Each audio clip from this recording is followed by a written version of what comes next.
በተሰበረ ዓለም ውስጥ የመንፈስ ሕግ የበላይነት። ምዕራፍ 9 ያለ ፍርሃት መኖር። በተሰበረ ዓለም ውስጥ የመንፈስ ሕግ የበላይነት የመጨረሻ ድል። ወዳጅ ሆይ ልብህ ወደዚህ ኃይለኛ እውነት ይንቃ። እያንዳንዱ የእግዚአብሔር ልጅ ወደ ፍርሃት አልባ አገዛዝ እና ወደ መንፈሳዊ አርነት ሙላት ከመግባቱ በፊት ሊማረው የሚገባ የመጨረሻና ለዋጭ ትምህርት አለ። እርሱም ከልፋትና ከጥረት አገልጋይነት አቋም አውጥቶ ወደ ተወደደ ልጅነት የዕረፍት መተማመን የሚያሸጋግረን ትምህርት ነው። እግዚአብሔር በተሟላ ጥበቡ በአገልጋዩ በኢዮብ ሕይወት በኩል የዚህን መንፈሳዊ ጉዞ ትንቢታዊ ምስል ሰጥቶናል። የኢዮብ መጽሐፍ የሚጀምረው በምድር ላይ ባለ አሳዛኝ ክስተት ሳይሆን በሰማይ ባለ መለኮታዊ የችሎት ትዕይንት ነው። ቅዱስ መጽሐፍ መጋረጃውን ገልጦ የሰማያዊውን የእግዚአብሔር ግዛት ውስጣዊ አሰራር ያሳየናል። ከዕለታት አንድ ቀን የእግዚአብሔር ልጆች በእግዚአብሔር ፊት ለመቆም መጡ፣ ሰይጣንም ደግሞ በእነርሱ መካከል መጣ። መጽሐፈ ኢዮብ 1:6። በእነዚህ መንፈሳዊ ፍጥረታት መካከል በመለኮት ዘንድ የታወቀ ኢዮብ የሚባል አንድ ሟች ሰው ቆሞ ነበር። የእግዚአብሔር ቃል ስለ እርሱ እንዲህ ሲል ይመሰክራል። ያም ሰው ፍጹምና ቅን፣ እግዚአብሔርንም የሚፈራ ከክፋትም የራቀ ነበረ። መጽሐፈ ኢዮብ 1:1። ሰማይም እንኳ ለቅንነቱ ምስክር ነበረች። እግዚአብሔር ራሱ በምድር ላይ እንደ እርሱ ያለ የለም። መጽሐፈ ኢዮብ 1:8 አለ። ኢዮብ በቅንነት ይመላለስና በመለኮታዊ ጥበቃ ጥላ ስር ይኖር ነበር። ንብረቱ በዛ፣ ቤተሰቡ ተከናወነለት። ሕይወቱ ከተፈጥሮ በላይ በሆነ አጥር የታጠረ ነበር። ሰይጣን እንኳ ያለ መለኮታዊ ፍቃድ ሊቀርበው የማይችልበት ጽኑ አጥር ነበር። ቅዱስ መጽሐፍ በእርሱና በቤቱ በዙሪያውም ባለው ሁሉ ላይ አላጠረለትም። መጽሐፈ ኢዮብ 1:10 ይላል። ኢዮብ በገዛ ጉልበቱ ሳይሆን በእግዚአብሔር ጸጋ በዘመኑ ከነበሩት ሁሉ ባለጠጋና የተከበረ ሰው ነበር። ነገር ግን ይህ ስማ፣ የእግዚአብሔር ልጅ ሆይ፣ እጅግ ታማኝ የሆነው ሰው እንኳ ወደ ታላቅ መገለጥ ማደግ አለበት። ፍጹም የሆነ ሰው እንኳ የእግዚአብሔርን ጸጋ ሙላት ገና ካልተጋፈጠ ሊሰቃይ ይችላል። ኢዮብ በጽድቅ ቢኖርም በአንድ ጥላ ስር ይኖር ነበር። እርሱም የፍርሃት ጥላ ነው። ለልጆቹ ዘወትር መሥዋዕትን ያቀርብ የነበረው ከሰላም ቦታ ሳይሆን በጭንቀት ሆኖ፣ ምናልባት ልጆቼ ኃጢአት አድርገው እግዚአብሔርን በልባቸው ሰድበው ይሆናል መጽሐፈ ኢዮብ 1:5 በማለት ነበር። የሃይማኖት ትጋቱ የሚገፋፋው በእግዚአብሔር ፍቅር ላይ ባለ እምነት ሳይሆን መለኮታዊ ፍርድን በመፍራት ነበር። በመጨረሻም ኢዮብ ራሱ ልቡን ገዝቶት የነበረውን እውነት እንዲህ ሲል ይናዘዛል። የፈራሁት ፍርሃት መጣብኝ፣ የደነገጥሁለትም ደረሰብኝ። አልተቀመጥሁም፣ አላረፍሁም፣ ተዘልዬም አልተቀመጥኩም፣ ስለዚህ መከራ መጣብኝ። መጽሐፈ ኢዮብ ምዕራፍ 3 ቁጥር 25-26። የኢዮብ እውነተኛ ስቃይ የጀመረው መከራው ሲመጣ ሳይሆን በገዛ አእምሮ ውስጥ በነበረው ጸጥተኛ ድንጋጤ እንደነበረ እናስተውላለን። እርሱ የታሰረው በሰይጣን ሳይሆን በረከቴ ሊጠፋ ይችላል፣ ካልተጠነቀቅኩም ፍርድ ይወርዳል በሚል ፍርሃት ነበር። በእግዚአብሔር ጥበቃ ተከቦ ቢኖርም ኢዮብ የአጥር የሚጠበቀው በራሱ የሃይማኖት ትጋት ይመስለው ነበር። በነጻ በባረከው አምላክ ልብ ላይ ከመታመን ይልቅ በመሥዋዕቶቹ ላይ ታመነ። ስለዚህ እግዚአብሔር በመለኮታዊ ፍቅር አንድ ቅዱስ ጣልቃ ገብነትን አዘጋጅ፣ አጥሩም እንዲፈተን ፈቀደ። ይህንንም ያደረገው ኢዮብን ለማጥፋት ሳይሆን ነጻ ለማውጣት ነው። ተከትሎ የመጣው ስቃይ የጭካኔ ድርጊት ሳይሆን የቤዛነት ስልት ነበር። ሕመሙ ዓላማ ነበረው፣ እሳቱም ለቅጣት ሳይሆን ለንጽሕና ነበር። እግዚአብሔር ሰይጣን የኢዮብን ንብረት፣ ቤተሰቡንና ጤናውን እንዲነካ ፈቀደለት። ነገር ግን ጽኑ በሆነ መለኮታዊ ወሰን ውስጥ ነበር። እነሆ ያለው ሁሉ በእጅህ ነው፣ ብቻ በእርሱ ላይ እጅህን አትዘርጋ መጽሐፈ ኢዮብ 1:12 እና ቆይቶም እነሆ እርሱ በእጅህ ነው፣ ብቻ ነፍሱን እንዳትነካ መጽሐፈ ኢዮብ 2:6። ኢዮብ የደረሰበት እያንዳንዱ ጥቃት በጸጋው ሉዓላዊ ወሰን ውስጥ የሚሠራ ነበር። የእግዚአብሔር ዓላማ አገልጋዩን ማጥፋት ሳይሆን የሚገዛውን ፍርሃት አጋልጦ በእምነት መተካት ነበር። በፈተናው ሁሉ ኢዮብ ቅንነቱን አጥብቆ ያዘ። እንዲህም አለ፣ ጽድቄን አጥብቄ ይዛለሁ፣ አለቃትም መጽሐፈ ኢዮብ 27:6። ሆኖም ይህ ራሱ የችግሩ አካል ነበር። ኢዮብ በድርጊቱ ጻድቅ ቢሆንም አሁንም በእግዚአብሔር ፊት ላለው አቋም በገዛ ጽድቁ ላይ ይደገፍ ነበር። እግዚአብሔርም በምሕረቱ ከዚህ የሚበልጠውን በጸጋ በእምነት የሚገኘውን ጽድቅ ሊገልጥለት ተቃረበ። ከዚያም እግዚአብሔር ተናገረ። ሁሉን ቻይ አምላክ ከአውሎ ነፋስ ውስጥ ሆኖ ኢዮብን ተጋፈጠው። ይህንንም ያደረገው በወቀሳ ሳይሆን በመገለጥ ነው። ምድርን በመሠረቱ ጊዜ አንተ ወዴት ነበር? መጽሐፈ ኢዮብ 38:4 እና እንደ እግዚአብሔር ሲያለክ እንዳለህን ወይስ እንደ እርሱ ባለ ድምፅ ታንጎደጉዳለህን? መጽሐፈ ኢዮብ 40:9 ብሎ ጠየቀው። በዚያ ቅዱስ ቅጽበት ከኢዮብ ማስተዋል ላይ መጋረጃው ተቀደደ። በመጨረሻም የእግዚአብሔርን ግርማ ብቻ ሳይሆን የገዛ ልፋቱን ከንቱነት በግልጽ አየ። በመገለጥ ተሰብሮና ተለውጦ ኢዮብ እንዲህ ሲል መለስ። መስማትንስ በጆሮ ሰምቼ ነበር፣ አሁን ግን ዓይኔ አየች። ስለዚህ ራሴን እንቃለሁ፣ በትቢያና በአመድ ላይ ተቀምጬ እጸጸታለሁ። መጽሐፈ ኢዮብ 42:5-6። ለእግዚአብሔር ክብር ይሁን። ኢዮብ ስለ እግዚአብሔር በወግ ያውቅ ነበር፣ አሁን ግን በእውነት ተገናኙ። በግዴታ ሸክም ስር ያገለግል ነበር፣ አሁን ግን በመገለጥ ዕረፍት ውስጥ አረፈ። በፍርሃት መሥዋዕትን ያቀርብ ነበር፣ አሁን ግን በእምነት ቆመ። በዚያም ቅጽበት ኢዮብ ወደ ጸጋው ዕረፍት ገባ። ለእያንዳንዱ የእግዚአብሔር ልጅ የመጨረሻው ትምህርት ይህ ነው። በፍርሃት ሸክም፣ በሃይማኖታዊ ልፋት ወይም በሥነ ምግባር አፈጻጸም ስር እንድንኖር አልተጠራንም። ዋስትናችን የምናገኘው ለእግዚአብሔር በምናቀርበው ነገር ሳይሆን እርሱ በክርስቶስ አስቀድሞ በሰጠን ነገር ውስጥ ነው። በክርስቶስ ኢየሱስ ያለው የሕይወት መንፈስ ሕግ ከኃጢአትና ከሞት ሕግ አርነት አውጥቶኛልና ወደ ሮሜ ሰዎች 8:2። ይህ የጸጋ ሕግ ነው፣ የእምነት ሕግ ነው። ጽድቃችን፣ በረከታችንና ጥበቃችን የልፋታችን ደመወዝ ሳይሆኑ የመለኮታዊ ፍቅር ስጦታዎች መሆናቸውን ይናገራል። አሁንም ወዳጅ ሆይ የመንፈስ ሕግ የበላይነትን በቅርበት እንመልከት። ምንም አይነት ውድቀት፣ ፍርሃት ወይም ጥቃት ሊያጠፋህ የማይችልበት ግዛት ውስጥ መኖርን አስብ። ሰላም ልብህን የሚገዛበትና ያለፈው ታሪክህ ዕጣ ፈንታህን የማይወስንበት ስፍራ። ይህ የጸጋ ግዛት ነው። ይህ በኃጢአትና በሞት ሕግ ሳይሆን ከፍ ባለው በሕይወት መንፈስ ሕግ የሚመራ መንፈሳዊ ልኬት ነው። በተፈጥሯዊ ሥርዓት ውስጥ እያንዳንዱ ድርጊት መዘዝ አለው። ኃጢአት ፍርድን ይጠራል፣ ውድቀት እፍረትን ያመጣል። ጸጋ ግን እነዚህን ሁሉ የሚሽር ታላቅ ሕግን ያስተዋውቃል። ከፍ ያለ የተፈጥሮ ሕግ፣ ለምሳሌ የኤሮዳይናሚክስ ሕግ፣ የስበት ኃይልን እንደሚያሸንፍ ሁሉ የመንፈስ ሕግም የኃጢአትን፣ የኩነኔንና የተስፋ መቁረጥን አጥፊ ኃይል ከጥቅም ውጭ ያደርገዋል። በክርስቶስ ባለን እምነት ከጥፋት ተደራሽነት በላይ ከፍ እንላለን፣ እንዲሁም በተፈጸመው ሥራው በማይናወጥ ደህንነት ውስጥ እናርፋለን። ይህ የወደፊት ተስፋ ሳይሆን የአሁን እውነታ ነው። በድካምህ ውስጥ እንኳ ጸጋው ይይዝሃል። በውድቀትህ ውስጥ እንኳ ፍቅሩ ይሸፍንሃል። ቃሉም እንዲህ ሲል ያረጋግጥልሃል።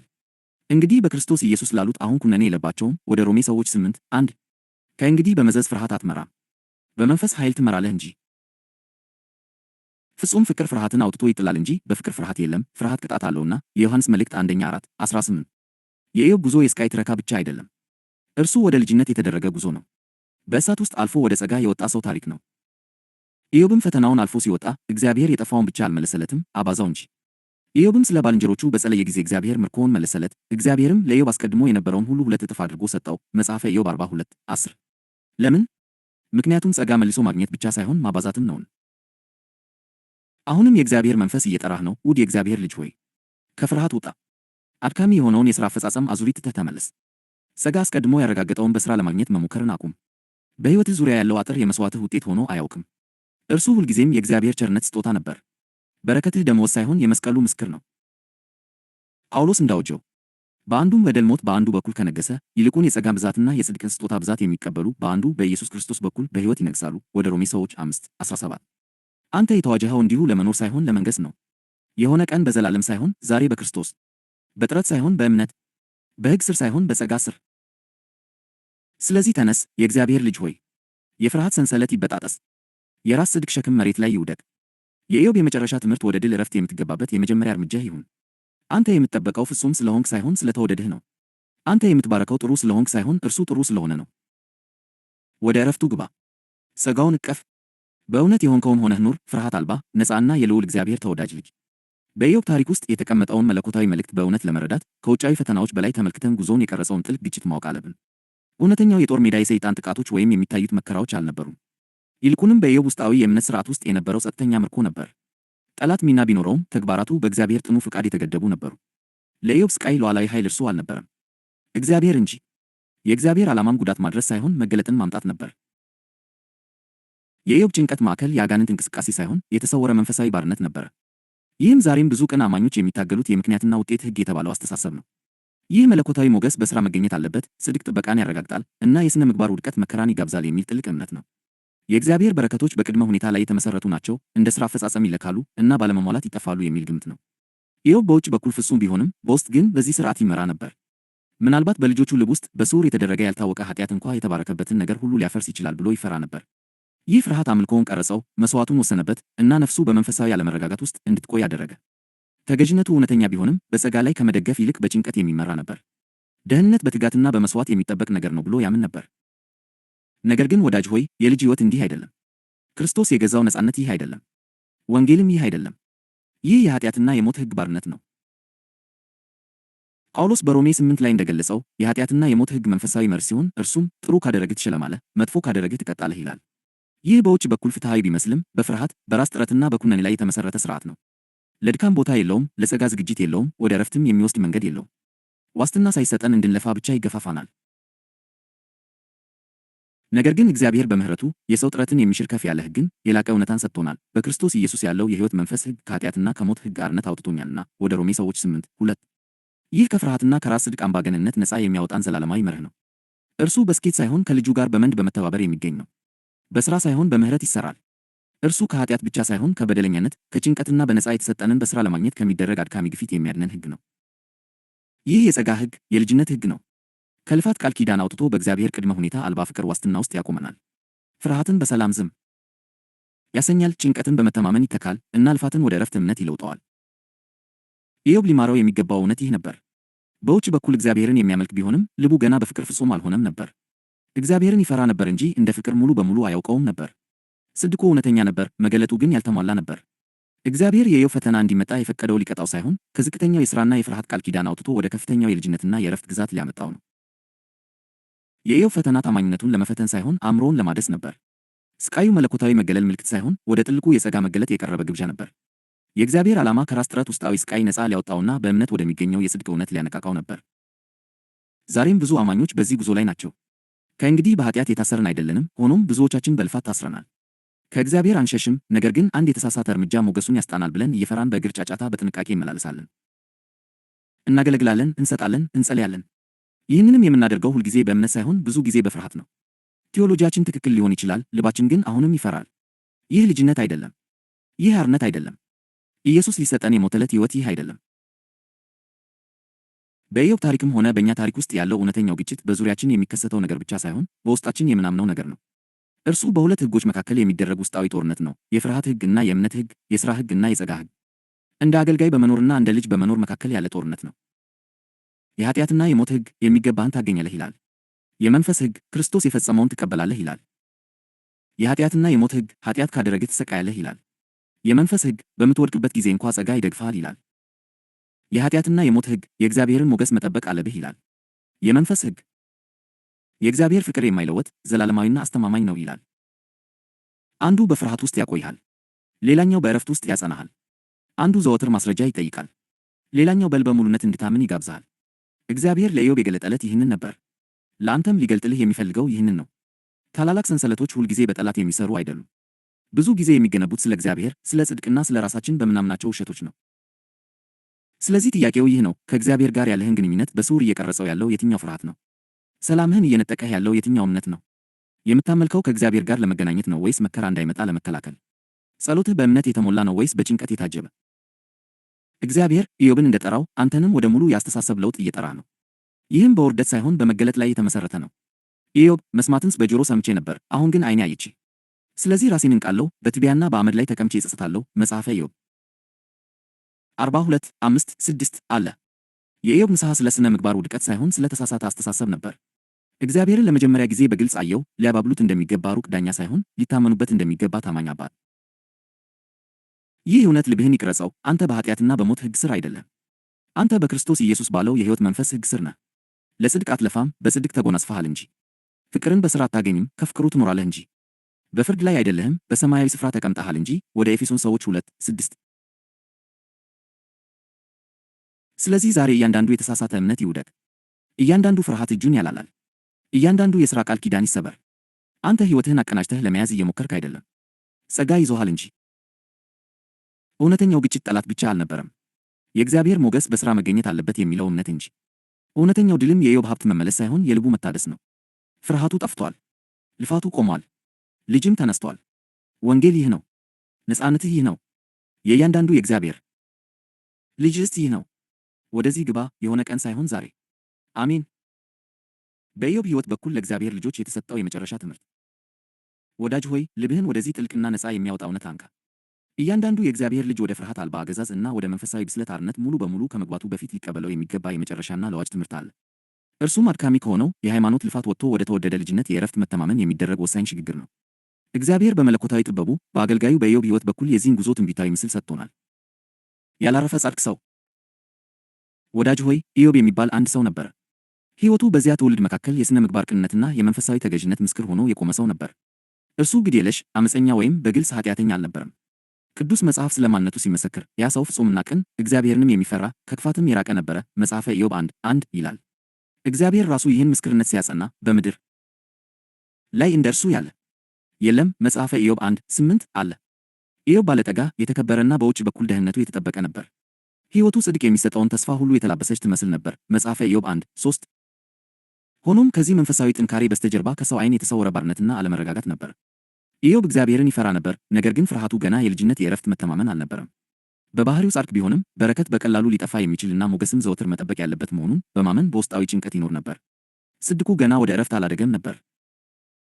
ይህ የተሰወረ ፍርሃት በሃይማኖታዊ ትጋት ይገለጥ ነበር። ቅዱስ መጽሐፍ እንዲህ ይላል፣ ኢዮብም ማልዶ ይነሳ ነበረ፣ እንደ ልጆቹም ሁሉ ጥር የሚቃጠለውን መሥዋዕት ያቀርብ ነበረ። ኢዮብ ምናልባት ልጆቼ ኃጢአት አድርገው እግዚአብሔርን በልባቸው ሰድበው ይሆናል ይል ነበርን።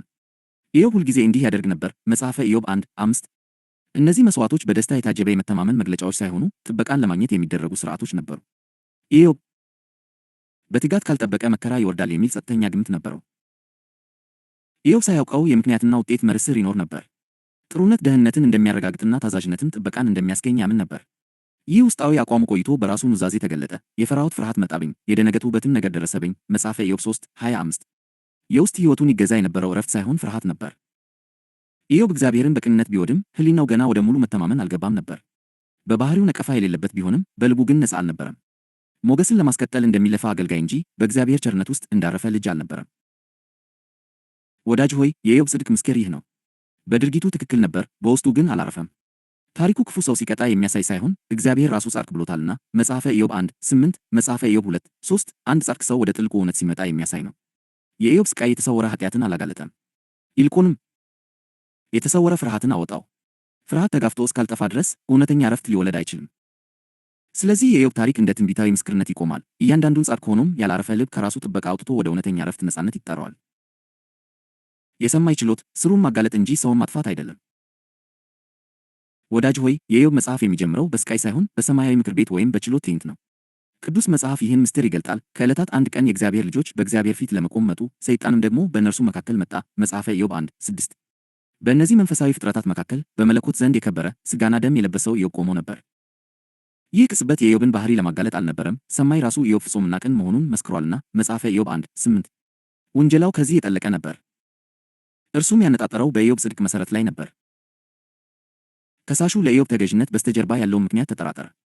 እንዲህም አለ፣ በውኑ ኢዮብ እግዚአብሔርን የሚፈራው በከንቱ ነውን? በእርሱና በቤቱ በዙሪያውም ባለ ሁሉ ላይ አላጠረለትም። መጽሐፈ ኢዮብ 1:9-10 በሌላ አነጋገር ጠላት ኢዮብ ስነ ምግባር የሌለው ነው አላለም። ይልቁንም ጽድቁ በሥራ በጥቅም ላይ የተመሠረተ ነው አለ። የኢዮብ ተገዥነት የሚቀጥለው በጥበቃ እንጂ በመገለጥ አይደለም፣ በበረከት እንጂ በእምነት አይደለም በማለት ተከራከረ። ሆኖም ወዳጅ ሆይ ይህን በጥንቃቄ ተመልከት። እግዚአብሔር ውንጀላውን እንደ እውነት አልተቀበለውም። ስለ ኢዮብ የሰጠውን ምስክርነትም አላነሳም። ፈተናው ከጀመረ በኋላም እግዚአብሔር አሁንም እርሱ ግን ገና ቅንነቱን አጥብቆ ይዟል። መጽሐፈ ኢዮብ 2:3 አለ። ውንጀላው ሰማይ ስለ ሰውየው የሰጠውን ብይን አልለወጠም። ነገር ግን እግዚአብሔር በጥበቡና በምሕረቱ ፈተናውን ፈቀደ። ለምን? ምክንያቱም ጸጋ ከሳሹ ዝም ማሰኘት ብቻ አይደለም። ጸጋ ልብን ይፈውሳል። በኢዮብ ዙሪያ የነበረው አጥር የታከከው ኢዮብ ኃጢአት ስለሠራ አይደለም። ቅዱስ መጽሐፍ እንዲህ አይነት ክስ አያቀርብም። ይልቁንም ፈተናው ፍርሃት በኢዮብ ውስጥ በስውር የገነባውን አጋልጧል። ፍርሃት ለደህንነት የገነባውን ጸጋ ለነጻነት ማፍረስ አለበት። እግዚአብሔር የኢዮብ ውጫዊ ዋስትና እንዲናወጥ የፈቀደው ኢዮብ በማይናወጥ ነገር ላይ እንዲመሠረት ነው። ይህ ፍርድ አልነበረም። ይህ በሂደት ላይ ያለ ቤዛነት ነበር። ፈቃዱ የተሰጠው ኢዮብን ለማጥፋት ሳይሆን ሰላሙ ተደግፎበት ከነበረው የሐሰት መሠረት ለመለየት ነው። የኢዮብ መተማመን ከጥበቃ ከብልጽግናና ነገሮች ከመከናወን ጋር ተሳስሮ ነበር። የእግዚአብሔር ዓላማ ኢዮብን በእግዚአብሔር ላይ ብቻ ወደ ተመሠረተ መተማመን ሊመራው ነበር። መንቀጥቀጡ ግብ አልነበረም፣ መገለጡ እንጂ። ወዳጅ ሆይ ይህ ሰማያዊ ትዕይንት የእግዚአብሔርን ልብ ይገልጣል። ጸጋ ፍርሃትን ሲጋፈጠው ሰውን አይቀጠቅጥም፣ ስሩን ያጋልጣል እንጂ። መሠረቱ በሚፈተንበት ጊዜም እንኳ ሰውየው ይጠበቃል። ሰማይ ከኢዮብ ጋር ነበር። ሰማይ ለእርሱ ነበረ። ተከትሎ የመጣው ነገር ሁሉ ኢዮብ ስህተት መሆኑን ለማረጋገጥ ሳይሆን ኢዮብን ወደ ዕረፍት ቤት ለማምጣት ነበር። የሐሰት ዋስትና መፈራረስ። ወዳጅ ሆይ ኢዮብ መተማመኑን ጥሎባቸው የነበሩት መሠረቶች መናድ የጀመሩበት ጊዜ ደረስ። ጥፋት በድንገትና በኃይል መጣ። ቅዱስ መጽሐፍ እንዲህ ይላል፣ ሳባውያንም መጡና ወሰዷቸው፣ ሎሌዎቹንም በሰይፍ ገደሉ፣ እኔም ብቻዬን አምልኜ እነግርህ ዘንድ መጣሁ። መጽሐፈ ኢዮብ 1:14-15 ይህ ሳይበቃም የእግዚአብሔር እሳት ከሰማይ ወደቀች፣ በጎቹንና ሎሌዎቹንም አቃጠለች። መጽሐፈ ኢዮብ 1:16 ቀኑ ሳያልቅም ከለዳውያን በሦስት ጭፍራ ተከፍለው ግመሎቹን ወሰዷቸው፣ ሎሌዎቹንም በሰይፍ ገደሉ። መጽሐፈ ኢዮብ 1:17 ልጆቹም እንኳ በአንድ ቅጽበት ተወሰዱ። መጽሐፈ ኢዮብ 1:18-19 ኢዮብ የበረከት ማስረጃ አድርጎ ያምናቸው የነበሩትና ሰላሜን ይጠብቁልኛል ያላቸው ነገሮች ሁሉ በአንድ ቀን ጠፉ። ሆኖም ሊታሰብ በማይችል ኪሳራ ውስጥ ሆኖ ኢዮብ እግዚአብሔርን አልረገመም። ቅዱስ መጽሐፍ ኑዛዜውን ዘግቧል። እግዚአብሔር ሰጠ፣ እግዚአብሔርም ነሳ። የእግዚአብሔር ስም የተባረከ ይሁን። መጽሐፈ ኢዮብ 1:21 ወዳጅ ሆይ ስማ። ቃላቱ ኃይለኛ ነበሩ፣ እውነተኛ ነበሩ፣ ተገዥነቱን አሳይተዋል። ኢዮብ በስቃይ ውስጥ ሆኖ አመለክ። ነገር ግን በጥንቃቄ ተመልከት፣ ኑዛዜው ገና ሙሉ መገለጥ አልነበረም። ታዛዥነቱንና አክብሮቱን አሳይቷል። ሆኖም ፍርሃት አሁንም በልቡ ውስጥ ይንሾካሾክ ነበር። ታዟል፣ ነገር ግን ነፍሱን በስውር ከሚገዛው መንቀጥቀጥ ገና ነፃ አልወጣም ነበር። ከዚያ ፈተናው በረታ። የኢዮብ አካል ተመታ፣ ጤናውም ተጓደለ። ቅዱስ መጽሐፍ ሰይጣንም ከእግዚአብሔር ፊት ወጣ፣ ኢዮብንም ከእግሩ ጫማ ጀምሮ እስከ ራሱ አውራጃ ድረስ በክፉ ስል መታው። መጽሐፈ ኢዮብ 2:7 ይላል። ሥጋው ለረጅም ጊዜ ያለ እውነተኛ ዕረፍት የኖረች ነፍስን ስቃይ ተሸከመ። ይህ ለኃጢአት የተሰጠ ቅጣት አልነበረም። ሰማይ ዝም ብሎ ነበር። እግዚአብሔር አልከሰሰውም። ይህ ጥፋተኝነትን ለማረጋገጥ የመጣ ፈተና ሳይሆን እይታን ለማምጣት፣ ፍርሃትን ከስሩ ለማጋለጥና በራስ መተማመን በቂ አለመሆኑን ለመግለጥ የመጣ መለኮታዊ ሂደት ነበር። መንቀጥቀጡ ጀምሯል። ኢዮብ የሙጥኝ ብሎ የያዛቸው የሐሰት ዋስትናዎች፣ ሀብቱ፣ ልጆቹና የገዛ ትጋቱ ተገፈፉ። ነገር ግን የበረከት ምንጭ የራሱ ጥረትና ንቃት ነው የሚለው የተሰወረ የፍርሃት ስር ገና ሙሉ በሙሉ አልተጋለጠም ነበር። ኢዮብ ወደ ጸጋ ትምህርት ቤት እየገባ ነበር። መፈራረሱ አስፈላጊ ነበር። ጥፋቱ የመጨረሻ አልነበረም። የእግዚአብሔር ዓላማ ሰውን መስበር ሳይሆን ሰውየውን በእርሱ ብቻ ወደሚገኘው የማይናወጥ ዕረፍት ማንቃት ነበር። የሃይማኖት ድምፅ፣ ሕግን የሚያውቁ ጸጋን ግን የማያውቁ ጓደኞች። ወዳጅ ሆይ፣ የኢዮብ መከራ በታወቀ ጊዜ ጓደኞቹ ወደ እርሱ መጡ። የመጡት በሐዘኔታና በትጋት ቢሆንም ልባቸው የሚናገረው በጸጋ ድምፅ ሳይሆን በሃይማኖት ድምፅ ነበር። ቅዱስ መጽሐፍ እንዲህ ይላል። ቴማናዊው ኤልፋዝም መለሰ እንዲህም አለ፣ አሁንም አስብ፣ ንጹሕ ሆኖ የጠፋ ማን ነው? ወይስ ቅን ሆኖ የተደመሰሰ ወዴት ነው? መጽሐፈ ኢዮብ 4:1-7። እነርሱ ዓለም በጥብቅ በሽልማትና በቅጣት የምትመራ ናት ብለው ያምኑ ነበር። ለእነርሱ ስቃይ ሁልጊዜ ጥፋተኝነትን፣ በረከት ደግሞ ሁልጊዜ ታዛዥነትን ያመለክታል። ኢዮብ የተሰወረ ኃጢአቱን እንዲናዘዝ፣ ከስውር ክፋቱ እንዲጸጸትና እግዚአብሔር እየገሠጸው መሆኑን እንዲቀበል ወተወቱት። መጽሐፈ ኢዮብ 5:17-18። ቴዎሎጂያቸው ለምስጢር፣ ለምሕረት ወይም በመገለጥ ለሚመጣ ለውጥ ቦታ አልነበረውም። ምክራቸው ለበጎ ቢሆንም በሕግ ላይ እንጂ በጸጋ ላይ የተመሠረተ አልነበረም። ነገር ግን ኢዮብ እነርሱ የማያውቁትን ያውቅ ነበር። ስቃዩ ከውጫዊ ዓመፅ የመጣ አለመሆኑን ያውቅ ነበር። መጽሐፈ ኢዮብ 1:1፣ መጽሐፈ ኢዮብ 1:8። ይህ እውነት እጅግ አሰቃየው። ስቃዩን ከቅንነቱ ጋር ሊያስማማው አልቻለም። ነፍሱ ማስተዋልን ለማግኘት ጮኸች። ስለዚህ ኢዮብ ተናገረ። ራሱ ተከላከለ። ሙግቱን አቀረበ። ጽድቁን በእግዚአብሔር ፊት አጸደቀ። ቅዱስ መጽሐፍ ቃላቱን ዘግቧል። ከእግዚአብሔር እጅ መልካሙን ተቀበልን፣ ክፉን ሳንቀበልምን? መጽሐፈ ኢዮብ 2:10። ሆኖም በራሱ መከላከል ውስጥ እንኳ ሳያውቀው የመጨረሻውን የልቡን ባርነት ገለጠ። መተማመኑ ምንም እንኳ በውጭ በኩል ንጹሕ ቢሆንም አሁንም በገዛ ጽድቁ ላይ የተመሠረተ ነበር። ወዳጅ ሆይ፣ ሃይማኖት ሁልጊዜ ልብን ወደ ኩነኔ ወይም ወደ ራስ መከላከል ይገፋል። እውነተኛ ዕረፍትን ፈጽሞ ሊያመጣ አይችልም። ጸጋ ብቻ ሰላምን ያመጣል። ጸጋ ብቻ በገዛ ንጽሕናችን ላይ ከመታመን አውጥቶ በእግዚአብሔር ላይ ያለንን መተማመን ያድሳል። የኢዮብ መልእክት ግልጽ ነው። ጻድቃን እንኳ በገዛ ሥራቸው ሳይሆን በማይለወጠው የእግዚአብሔር ምሕረትና መገለጥ ውስጥ ማረፍን መማር አለባቸው። የመካከለኛ ሜዲየተር ጩኸት። ወዳጅ ሆይ፣ ከጓደኞቹ ጋር ለረጅም ጊዜ ከተከራከረና ከተሟገተ በኋላ የኢዮብ ነፍስ ከዚያ በላይ መሸከም አልቻለችም። የሃይማኖት ድምፅ ተናግሯል። የአመክንዮ ድምፅ ተሟግቷል። ሆኖም ልቡ እነዚህ ሰላምን ሊያመጡ እንደማይችሉ ያውቅ ነበር። ከስቃዩ ጥልቀት ውስጥ አንድ የጠለቀ ጩኸት ወጣ። ኢዮብ በእግዚአብሔርና በሰው መካከል የሚቆም ያን የማይታየውን ልዩነት የሚያስታርቅ መካከለኛ ናፈቀ። ቅዱስ መጽሐፍ አዋጁን ዘግቧል። እኔ ግን ተሟጋቺ ቤዛዬ ሕያው እንደሆነ በመጨረሻም በምድር ላይ እንዲቆም አውቃለሁ። መጽሐፈ ኢዮብ 19:25። ወዳጅ ሆይ፣ ይህን በጥንቃቄ ስማ። ይህ ትንቢታዊ ነበር። ኢዮብ ሙሉ በሙሉ ሳይረዳው ክርስቶስን ይናፍቅ ነበር። በዚያ አዋጅ ውስጥ በተስፋ መቁረጥ መካከል ተስፋ ታየ።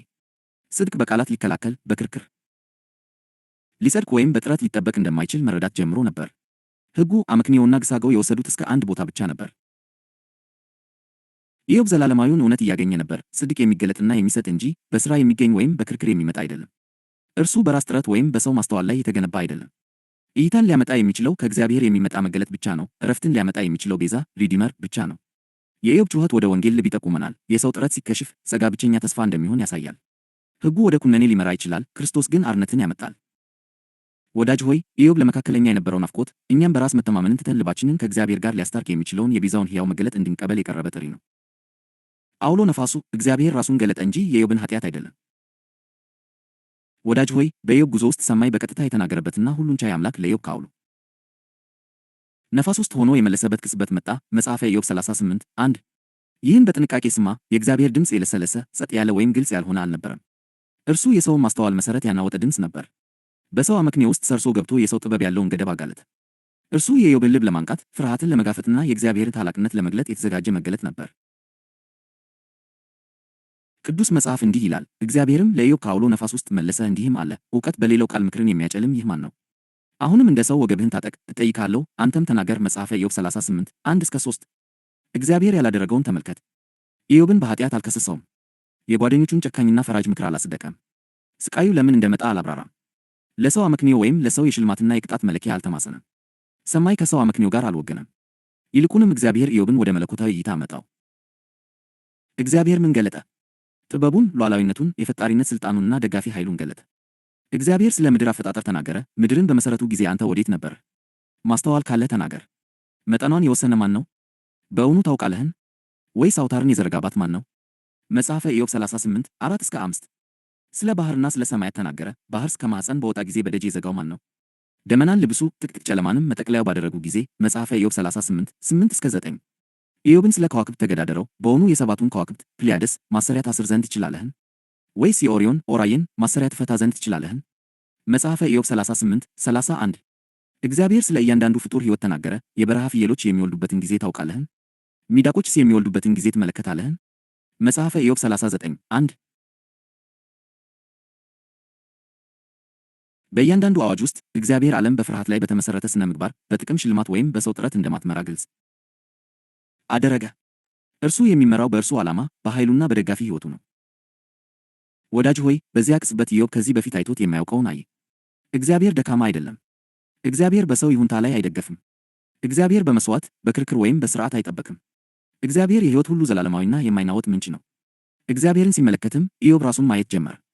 ቅዱስ መጽሐፍ የኢዮብን መልስ ዘግቧል። መስማትንስ በጆሮ ሰምቼ ነበር፣ አሁን ግን ዓይኔ አየች። ስለዚህ ራሴን እንቃለሁ፣ በትቢያና በአመድ ላይ ተቀምጬ እጸጸታለሁ። መጽሐፈ ኢዮብ 42 5-6 ኢዮብ ልፋቱ ሁሉ፣ የገዛ ጽድቁን መከላከሉ ሁሉና የጥፋት ፍርሃቱ ሁሉ በእግዚአብሔር ግርማ ፊት ትናንሽ መሆናቸውን አየ። አውሎ ነፋሱ የገለጠው ኃጢአቱን ሳይሆን ጸጋ እንደሚያስፈልገው ነበር። በልቡ ያለውን የተሰወረ ፍርሃት አጋልጦ እውነተኛ ጽድቅና ዕረፍት በሥራ የሚገኙ ወይም የሚከላከሉ እንዳልሆኑ አሳየው። እነርሱ በእግዚአብሔር በኩል የሚገለጡና የሚሰጡ ናቸው። ወዳጅ ሆይ፣ የአውሎ ነፋሱ ዘላለማዊ መልእክት ይህ ነው። እግዚአብሔር ስቃይና ፈተና እንዲመጣ የፈቀደበት ዓላማ ኩነኔ አይደለም፣ መገለጥ ነው። ለማሳፈር ማጋለጥ ሳይሆን ለማሳየት ማጋለጥ ነው። የእግዚአብሔር ድምፅ ከራስ መተማመን፣ ከፍርሃትና ከልፋት ይጠራናል። ወደ ትሕትና፣ ወደ አድናቆትና ወደ እምነት ይጠራናል። ሰላምና ዕረፍት የሚገኙት ራሳችንን በመከላከል ሳይሆን ለጥበቡ፣ ለኃይሉና ለፍቅሩ በመገዛት መሆኑን የምንረዳው እግዚአብሔርን ስንመለከት ብቻ ነው። የፍርሃት ሞት፣ ከመስማት ወደ ማየት። ወዳጅ ሆይ፣ አውሎ ነፋሱ ካለፈና የእግዚአብሔር ድምፅ ከተናገረ በኋላ ኢዮብ በመገለጥ ፊት ቆሞ በእግዚአብሔር ክብር ተዋጠ። ቅዱስ መጽሐፍ መልሱን እንዲህ ሲል ይገልጣል። መስማትንስ በጆሮ ሰምቼ ነበር፣ አሁን ግን ዓይኔ አየች። መጽሐፈ ኢዮብ 42 5 ወዳጅ ሆይ፣ ይህን ስማ። ይህ አባባል የመላው ታሪክ መለወጫ ነጥብ ነው። ኢዮብ ስለምን እንደተጸጸተና ስለምን እንዳልተጸጸተ በጥንቃቄ ተመልከት። የተሰወረ ኃጢአትን አልተናዘዘም። ስለ ስውር በደል አላለቀሰም። ኢዮብ በባህሪው ነቀፈ የሌለበት ነበርና እግዚአብሔር በስህተት ሲከሰው ቅዱስ መጽሐፍ አይመዘግብም። መጽሐፈ ኢዮብ 1 መጽሐፈ ኢዮብ 8 ይልቁንም ኢዮብ ከዚህ በጠለቀ ነገር ተጸጸተ። በፍርሃት ላይ በተመሠረተ የራስ ጽድቅ ተጸጸተ። በአባቱ ፍቅር ውስጥ ከሚያርፍ ልጅ ይልቅ በንቃትና በጥረት በረከትን ለማስቀጠል እንደሚጠር አገልጋይ ሆኖ በእግዚአብሔር ፊት በመኖሩ ተጸጸተ። ይህ የፍርሃት ሞት ነው። ወዳጅ ሆይ፣ ፍርሃት ረቂቅ ነው። በጻድቃን ውስጥ እንኳ ሊኖር ይችላል። ሰላም በቅድመ ሁኔታ ላይ የተመሠረተ ነው። ሞገስ መጠበቅ አለበት። ጥረት ካለቀ በረከት ሊጠፋ ይችላል ብሎ ይንሾካሾካል። ፍርሃት ነፍስን በልፋት ውስጥ ያቆያታል። እግዚአብሔር አስቀድሞ በነፃ የሰጠንን አጥብቀን ለመያዝ እንድንደክም ያደርገናል። ነገር ግን በመገለጥ ቅጽበት ፍርሃት ሞተ። ኢዮብ ከእንግዲህ ራሱን ለማጽደቅ ወይም ንጽሕናውን ለመከላከል አልፈለገም። እግዚአብሔርን አየ። እግዚአብሔርን በማየትም የማይናወጠውን የጸጋ መሠረት አገኘ። ልፋት አበቃ። ጭንቀት ጠፋ። የሥጋ ድካም ሁሉ በእግዚአብሔር ክብር እውነታ ፊት ኃይል አልባ ሆነ። ልፋት ሲያበቃም ጸጋ ሙሉ በሙሉ ሊፈስ ቻለ። ለደካማ ኃይልን ይሰጣል፣ ልበት ለሌለውም ብርታትን ይጨምራል። ትንቢተ ኢሳይያስ 40:29 ጸጋ ከእንግዲህ በፍርሃት ወይም በራስ መተማመን አልተገታም። ኢዮብን ከውስጥ ወደ ውጪ እየለወጠው በነፃነት ተንቀሳቀሰ። ወዳጅ ሆይ፣ በኢዮብ ውስጥ የተገለጠው ወንጌል ይህ ነው።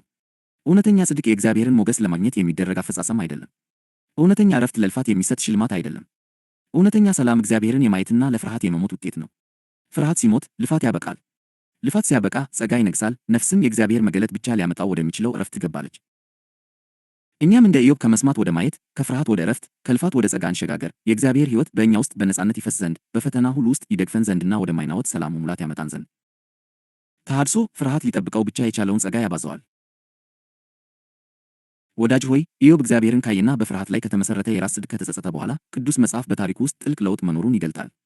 እግዚአብሔር ራሱ የኢዮብን ጓደኞች ገሠጻቸው። እንደ ባሪያዬ እንደ ኢዮብ ቅን ነገር ስለ እኔ አልተናገራችሁምና ጣዬ በአንተና በሁለቱ ባልንጀሮችህ ላይ ነድዶአል። መጽሐፈ ኢዮብ 42:7 የነርሱ ጥኑ የሆነ የሽልማትና የቅጣት ቴዎሎጂ፣ ስቃይ ሁልጊዜ ጥፋተኝነትን ያሳያል የሚለው ድርቅ ያለ አቋማቸው ውሸት መሆኑ ተጋለጠ። እነርሱ የተናገሩት ከሰው አመክንዮ እንጂ ከመገለጥ አልነበረም። በአንድ ወቅት በወንጀል ስር የነበረው ኢዮብ አሁን አማላጅና የእውነተኛ ማስተዋል ምሳሌ ሆነ። ከዚያም ተሐድሶ መጣ። እግዚአብሔርም ከፊተኛው ይልቅ የማለኛውን የኢዮብን ዘመን ባረከ። መጽሐፈ ኢዮብ 42:12 ሁለት እጥፍ ሀብት፣ አዳዲስ ልጆች፣ ረጅም ዕድሜና ክብር ተሰጠው። ነገር ግን ወዳጅ ሆይ፣ በጥንቃቄ ተመልከት። በረከቱ ካሳ ብቻ አልነበረም።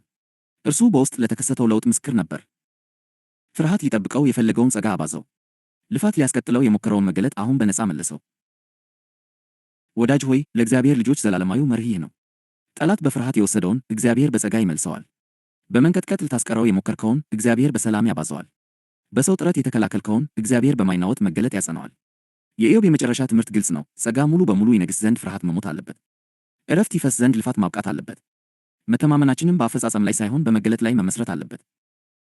የጻድቃን እስር ቤት ፍርሃት መሠረት ሲሆን፣ ወዳጅ ሆይ እግዚአብሔር ራሱ በምድር ላይ እንደ እርሱ ያለ የለም ብሎ የመሰከረለትን የኢዮብን ሕይወት ተመልከት። እርሱ የሰው ጥሩነት ጫፍ ነበር። የመበለቶች ጠበቃ፣ ለድሆች አባት፣ የቅንነት ምሽግ ነበር። በውጫዊ መለኪያ ሁሉ ግቡን መጥቶ ነበር። እርሱ አርአያ ነበር። ሆኖም በገዛ ልቡ ግንብ ውስጥ ይህ ጻድቅ ሰው እስረኛ ነበር። ራሱም እንዲህ ሲል ተናዟል። የፈራሁት ፍርሃት መጣብኝ፣ የደነገጥሁ ዕለትም ደረሰብኝ። አልተቀመጥሁም፣ አላረፍሁም፣ ተዘልዬም አልተቀመጥኩም፣ ስለዚህ መከራ መጣብኝ። መጽሐፈ ኢዮብ ምዕራፍ 3 ቁጥር 25 26። ይህን አሳዛኝ ነገር ትሰማለህን? ሁሉ ነገር የነበረው ሰው ከሁሉ በላይ የሚያስፈልገውን አንድ ነገር አጥቶ ነበር፣ እርሱም ሰላም ነው። ሕይወቱ የሥነ ምግባር ጥበብ ቢሆንም በሚንቀጠቀጥ የፍርሃት መሠረት ላይ ቆሞ ነበር። ለልጆቹ መሥዋዕት ያቀርብ የነበረው ከተገዥነት ብቻ ሳይሆን ከጭንቀትም ነበር። ኃጢአት ቢሰሩስ? ፍርድ ቢመጣስ? ጽድቁ በፍርሃት የሚገፋ ነበር። ታዛዥነቱ በድንጋጤ የተደባለቀ ነበር። ይህን ስማ ወዳጅ ሆይ፣ ጽድቅህ በቂ አይደለም። ጥሩ ሥራ፣ ፍጹም ዝና፣ ጥንቃቄ የተሞላበት ሕይወትህ በጸጥታ ጊዜ የሚከታተልህን ፍርሃት ዝም ሊያሰኙት አይችሉም። ዕረፍትን ሊያመጡ አይችሉም። ሕጉ ፍርሃትን ያጋልጣል። ሕጉ ውድቀትን ይገልጣል። የተሰጠውም አፍ ሁሉ ይዘጋ ዘንድና ዓለም ሁሉ በእግዚአብሔር ፊት ጥፋተኛ ይሆን ዘንድ ነው። እርሱ መስታወት ነው። እንደ ኢዮብ ያለ ሰው እንኳ ወደ እርሱ ሲመለከት የሚያየው ፍጹምነትን ሳይሆን ስንጥቆችን ነው። በገዛ ልቡ ያለው ፍርሃት ያያል። ሕጉ በቂ ንጽሕና የለህም። ደህንነትህ የተጠበቀ አይደለም። ፍርድ እየመጣ ነው ብሎ ይጮኻል። ስለዚህ ከእኛ መካከል ምርጦቹ እንኳ በቅዱስ ጭንቀት ውስጥ ይኖራሉ። መሥዋዕት ላይ መሥዋዕት ያቀርባሉ፣ ኩነኔን ዝም ለማሰኘት ይለፋሉ። ነገር ግን ይህን ስማ፣ ለሚያምኑ ሁሉ ጽድቅ ይሆን ዘንድ ክርስቶስ የሕግ ፍጻሜ ነው። ኢዮብ እውነቱን ከማየቱ በፊት ሁሉም ነገር ማጣት ነበረበት። ሀብቱን፣ ልጆቹን፣ ጤናውን፣ ክብሩን። ከገዛ ጥሩነቱ ድጋፍ ሁሉ ተገፎ መራቆት ነበረበት። ከዚያም ዓይኑን አንስቶ መስማትንስ በጆሮ ሰምቼ ነበር፣ አሁን ግን ዓይኔ አየችህ ለማለት ቻለ። በወሬ ከሚታወቅ ሃይማኖት ወደ ግንኙነት መገለጥ ተሸጋገረ። እንደ ፈራጅ ከሚፈራ አምላክ ወደ ቤዛነት ወደሚታወቅ አምላክ ተሸጋገረ። ዘላለማዊ ትምህርትም ይህ ነው። ፍጹም ፍቅር ፍርሃትን አውጥቶ ይጥላል። ፍጹም አፈጻጸም አይደለም። ፍጹም መሥዋዕት አይደለም። ፍጹም ስነ ምግባር አይደለም። ፍጹም ፍቅር እንጂ። ሕጉ የኃጢአትን ዕውቀትና የቅጣትን ድንጋጤ ባመጣበት ስፍራ ኢየሱስ ጸጋንና እውነትን አመጣ። ሕጉ በሙሴ በኩል መጣ፣ ጽድቅን ጠየቀና በፍርሃት ውስጥ ተወን። ጸጋና እውነት በኢየሱስ ክርስቶስ በኩል መጡ፣ ዕረፍትን የሚያመጣ የጽድቅ ስጦታ ሰጡን። ልፋትህ ሁሉ ጥንቃቄ፣ በጭንቀት የታጀበ ታዛዥነትህ በማይናወጠውና ቅድመ ሁኔታ በሌለው የእግዚአብሔር ፍቅር ላይ ካልተመሠረተ በገዛ እጅህ የሠራኸው ጎጆ እስር ቤት ነው። ሰላምን ለመግዛት በቂ መሥዋዕት ማቅረብ አትችልም። ድንጋጤን ዝም ለማሰኘት በቂ ጥሩ ባህሪ ሊኖርህ አይችልም። ልብህ ወደዚህ አንድ እውነት እስካልወደቀ ድረስ ዕረፍትን ፈጽሞ አያውቅም። እርሱም ተፈጸመ የሚል ነው። ከእንግዲህ በኩነኔ ሥር አይደለህም፣ በጽድቅ ሥር ነህ እንጂ። ፍርሃትህን በሚያጋልጥ ሕግ አትመራም፣ ልጅነትህን በሚያውጅ መንፈስ ትመራለህ እንጂ። እንደገና ለፍርሃት የባርነትን መንፈስ አልተቀበላችሁምና፣ ነገር ግን አባ አባት ብለን የምንጮኽበትን የልጅነት መንፈስ ተቀበላችሁ። ክርስቶስ የመጣው እግዚአብሔርን እንድትፈራ ሊያደርግህ አይደለም። እርሱ ለኃጢአትህ ማስተሰሪያ ሆኖ መጣ፣ ይህም በእግዚአብሔር ዘንድ ተቀባይነት እንድታገኝ ነው። ጽድቁ ለፍጹማን የሚሰጥ ሽልማት አይደለም። የገዛ ራሳቸውን አዳኝ ለመሆን መሞከርን ላቆሙ የተሰበሩ ሰዎች የሚሰጥ ሽፋን ነው። ወዳጅ ሆይ የኢዮብ ታሪክ የጥንት ታሪክ ብቻ አይደለም። እርሱ ለእያንዳንዱ የእግዚአብሔር ወንድና ሴት ልጅ የሚሆን ሕያው ወንጌል ነው። የመጨረሻውንና ለዋጩን እውነት ይገልጣል። ጽድቅ በጥረት ሊጠበቅ አይችልም። በረከት በሰው ንቃት ላይ የተመሠረተ አይደለም። እውነተኛ ዕረፍት የሚገኘው እግዚአብሔርን በማየት ብቻ ነው። ፍርሃት መሞት አለበት። ልፋት ማብቃት አለበት። ጸጋ መንገስ አለበት። የኢዮብ ጉዞ ከመሥዋዕት ወደ እይታ፣ ከልፋት ወደ ዕረፍት ያደረገው ጉዞ ለእኛ ለሁላችንም ዘላለማዊ ትምህርት ነው። እግዚአብሔርን ስንመለከት፣ መገለጥን ስንቀበልና ፍርሃት በጸጋ ዝም ሲል፣ እኛም ወደማይናወጠው የእግዚአብሔር ልጆች ሰላም እንገባለን። በነጻነቱ በኃይሉና በፍቅሩ ሙላት እንመላለሳለን። ከገዛ ጽድቅህ እስር ቤት ውጣ። በፍርሃት የታጀበ ታዛዥነትን ሸክም አውርደህ ጣል። በሩ በእግዚአብሔር አልተቆለፈም። እንደ ረከሰው ጨርቅ የሆነውን ጽድቅህን አጥብቀህ በያዝከው በገዛ እጅህ ነው ተዘግቶ ያለው። ልቀቀው። ፍርሃትን የሚሰባብረውን ፍቅር ተቀበል። የኢዮብ ታሪክ ከወንጌል በፊት ወንጌልን ያውጅ። ልብህን እግዚአብሔር አስቀድሞ ላዘጋጀልህ ዕረፍት፣ መገለጥና የማይናወጥ ጸጋ ያንክ። በክርስቶስ ኢየሱስ ላሉት አሁን ኩነኔ የለባቸውም። ዕረፍት ብቻ፣ ሰላም ብቻ፣ ፍቅር ብቻ። የኢዮብ ታሪክ ፍጻሜ ይህ ነው። የአንተ ታሪክ ጅምርም ይህ ነው። ወደዚህ ግባ። ዛሬ ለእኛ የሚሆን ተግባራዊ ትምህርት። የኢዮብ ታሪክ ለብዙ አማኞች መስታወት ነው። ዛሬም ኢዮብ በአንድ ወቅት ይኖር በነበረበት መንገድ የሚኖሩ ስፍር ቁጥር የሌላቸው ክርስቲያኖች አሉ። እነርሱ ጥንቃቄ የሚያደርጉ፣ የሚጠነቀቁና ስህተት ላለመስራት ዘወትር የሚጥሩ ናቸው። ጸሎታቸውና አምልኳቸው ብዙ ጊዜ በእግዚአብሔር ፍቅር ከመደሰት ይልቅ ፍርድን በመፍራት የሚገፋ ነው። ሃይማኖት አንድ ጊዜ እንኳ ቢሳሳቱ እግዚአብሔር እንደሚተዋቸው አድርጎ አሰልጥኗቸዋል። ለዚህ ነው ብዙዎች ዘወትር በፍርሃት የሚኖሩት።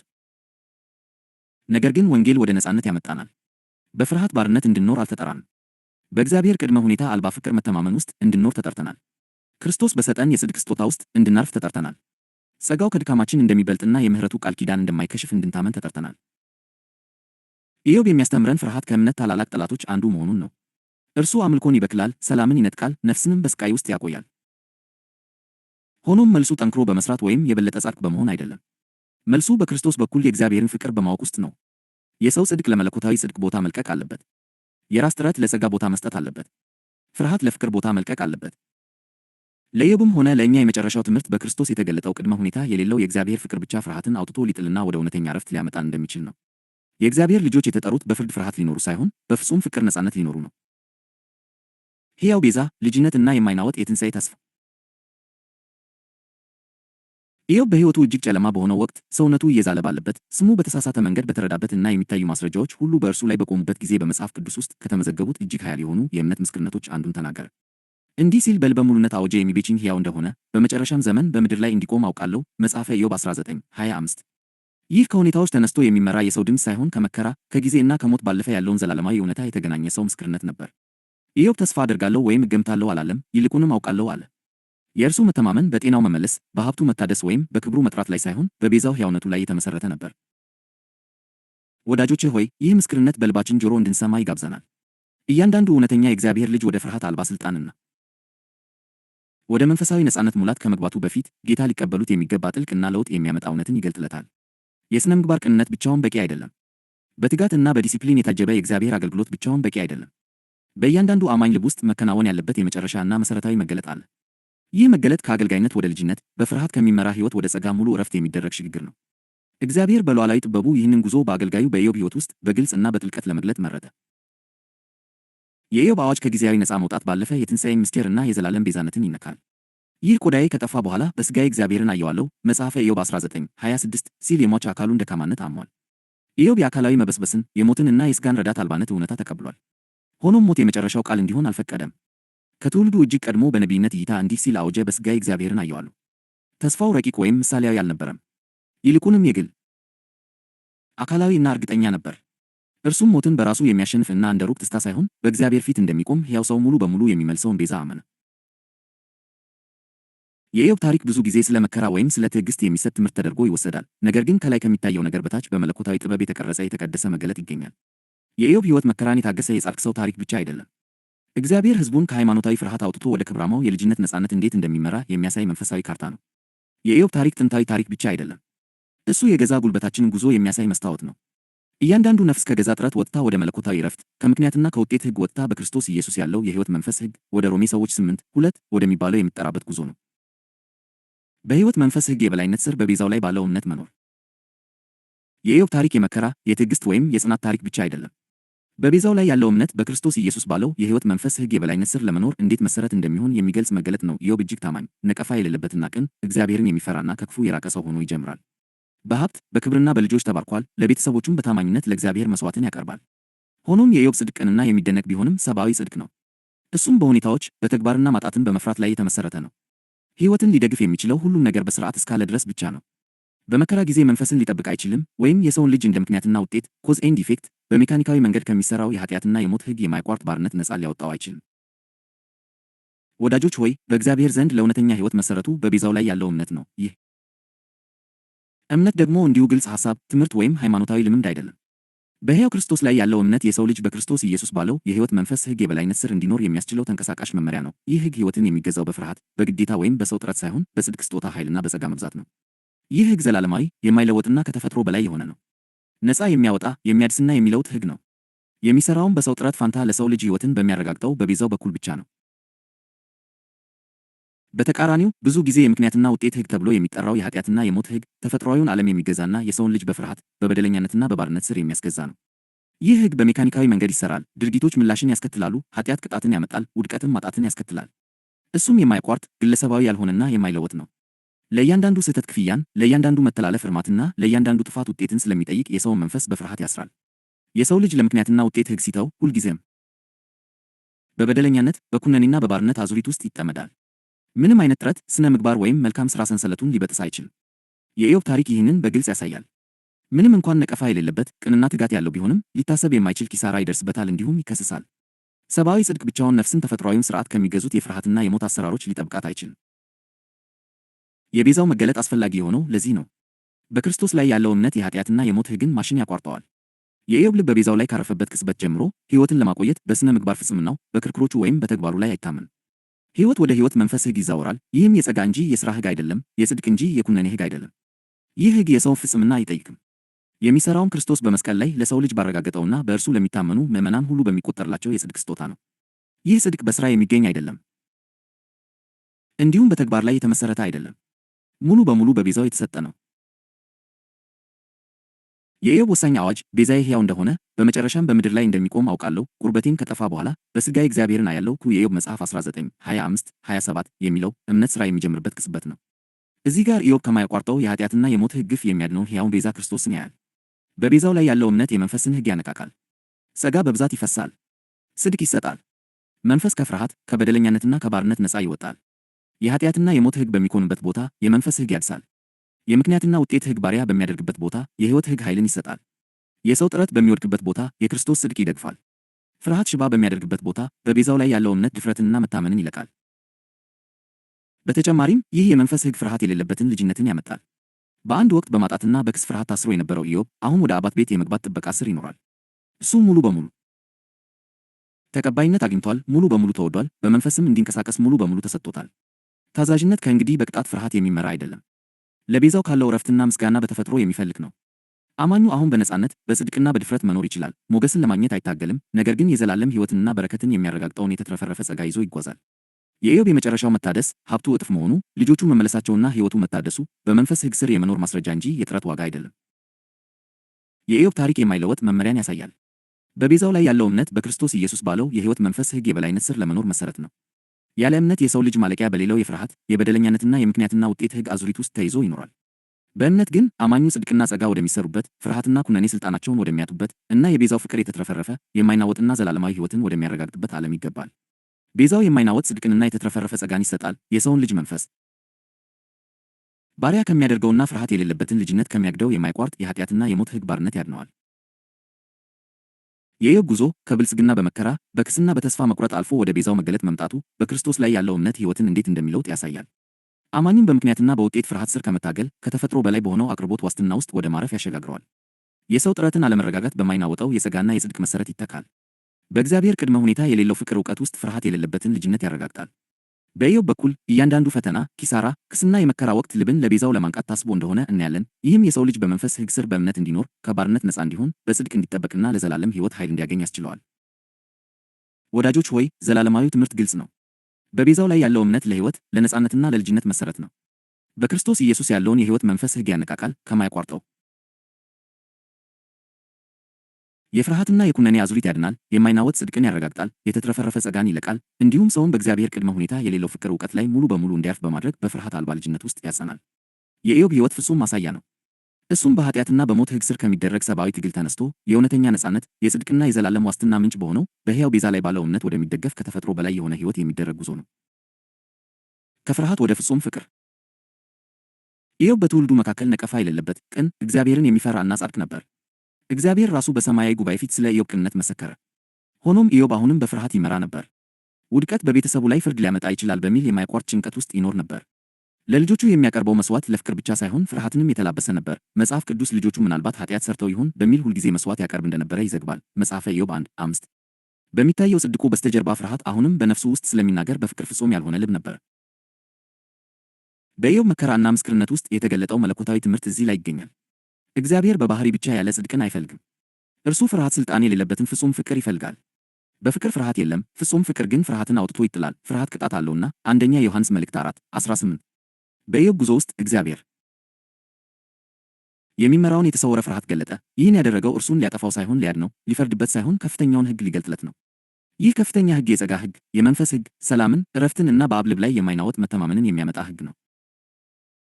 የልጅነት ምስጢር እና በክርስቶስ ያለ ዕረፍት። ይህ መገለጥ እኔ ራሴ አየዋለሁ፣ ዓይኖቼም ያዩታል፣ ሌላም አይደለም፣ ምንም እንኳ ኩላሊቶቼ በውስጤ ቢዝሉ። መጽሐፈ ኢዮብ 19:27 ብሎ ሲያውጅ በኢዮብ የግል ተስፋ ከፍተኛ ደረጃ ላይ ደረሰ። እምነቱ የተዋሰው ወይም ከሰው የተገኘ አልነበረም። ውስጣዊ ጥንካሬው ቢዝልና ተፈጥሯዊ ሕይወቱ ቢጠፋም እርግጠኝነቱ አልተሰበረም። ኢዮብን ደግፎ ያቆየው የሰው ልጅ ጽድቅ ወይም የሥነ ምግባር መከላከያ ሳይሆን ቤዛው ሕያው መሆኑን እና በምድር ላይ እንደሚቆም የተገለጠለት መገለጥ ነው። በዚህ ምስክርነት ውስጥ ኢዮብ ሞትን ድል ወደ ነሳው፣ በትንሣኤ በምድር ላይ ወደ ቆመው እና ለሚያምኑ ሁሉ የዘላለም ሕይወትን ወደ አረጋገጠው ወደ ሕያው ቤዛ ወደ ክርስቶስ በትንቢት ይጠቁማል። የኢዮብ ጉዞ የሚያስተምረው እውነተኛ ድነት በፍርሃት በሚመራ ታዛዥነት ላይ ሳይሆን በዕረፍት እምነት ላይ የተመሠረተ መሆኑን ነው። እኛ በሥራችን በረከትን ለማግኘት የምንታገል ፈሪ አገልጋዮች አይደለን። እኛ በአባታችን ሞገስ ውስጥ የምናርፍ በገዛ ጽድቃችን ሳይሆን በሌላው ጽድቅ ማለትም በእግዚአብሔር ልጅ በኢየሱስ ክርስቶስ የምንደገፍ ልጆች ነን። ስለዚህ የኢዮብ ሕይወት ለእኛ እንደ አሳዛኝ ታሪክ ሳይሆን እንደ መለኮታዊ ግብዣ ይናገረናል። ከፍርሃትና ከመጣጣር ወጥተን ወደ መንፈሳዊ ዕረፍት እንድንገባ ይጠራናል።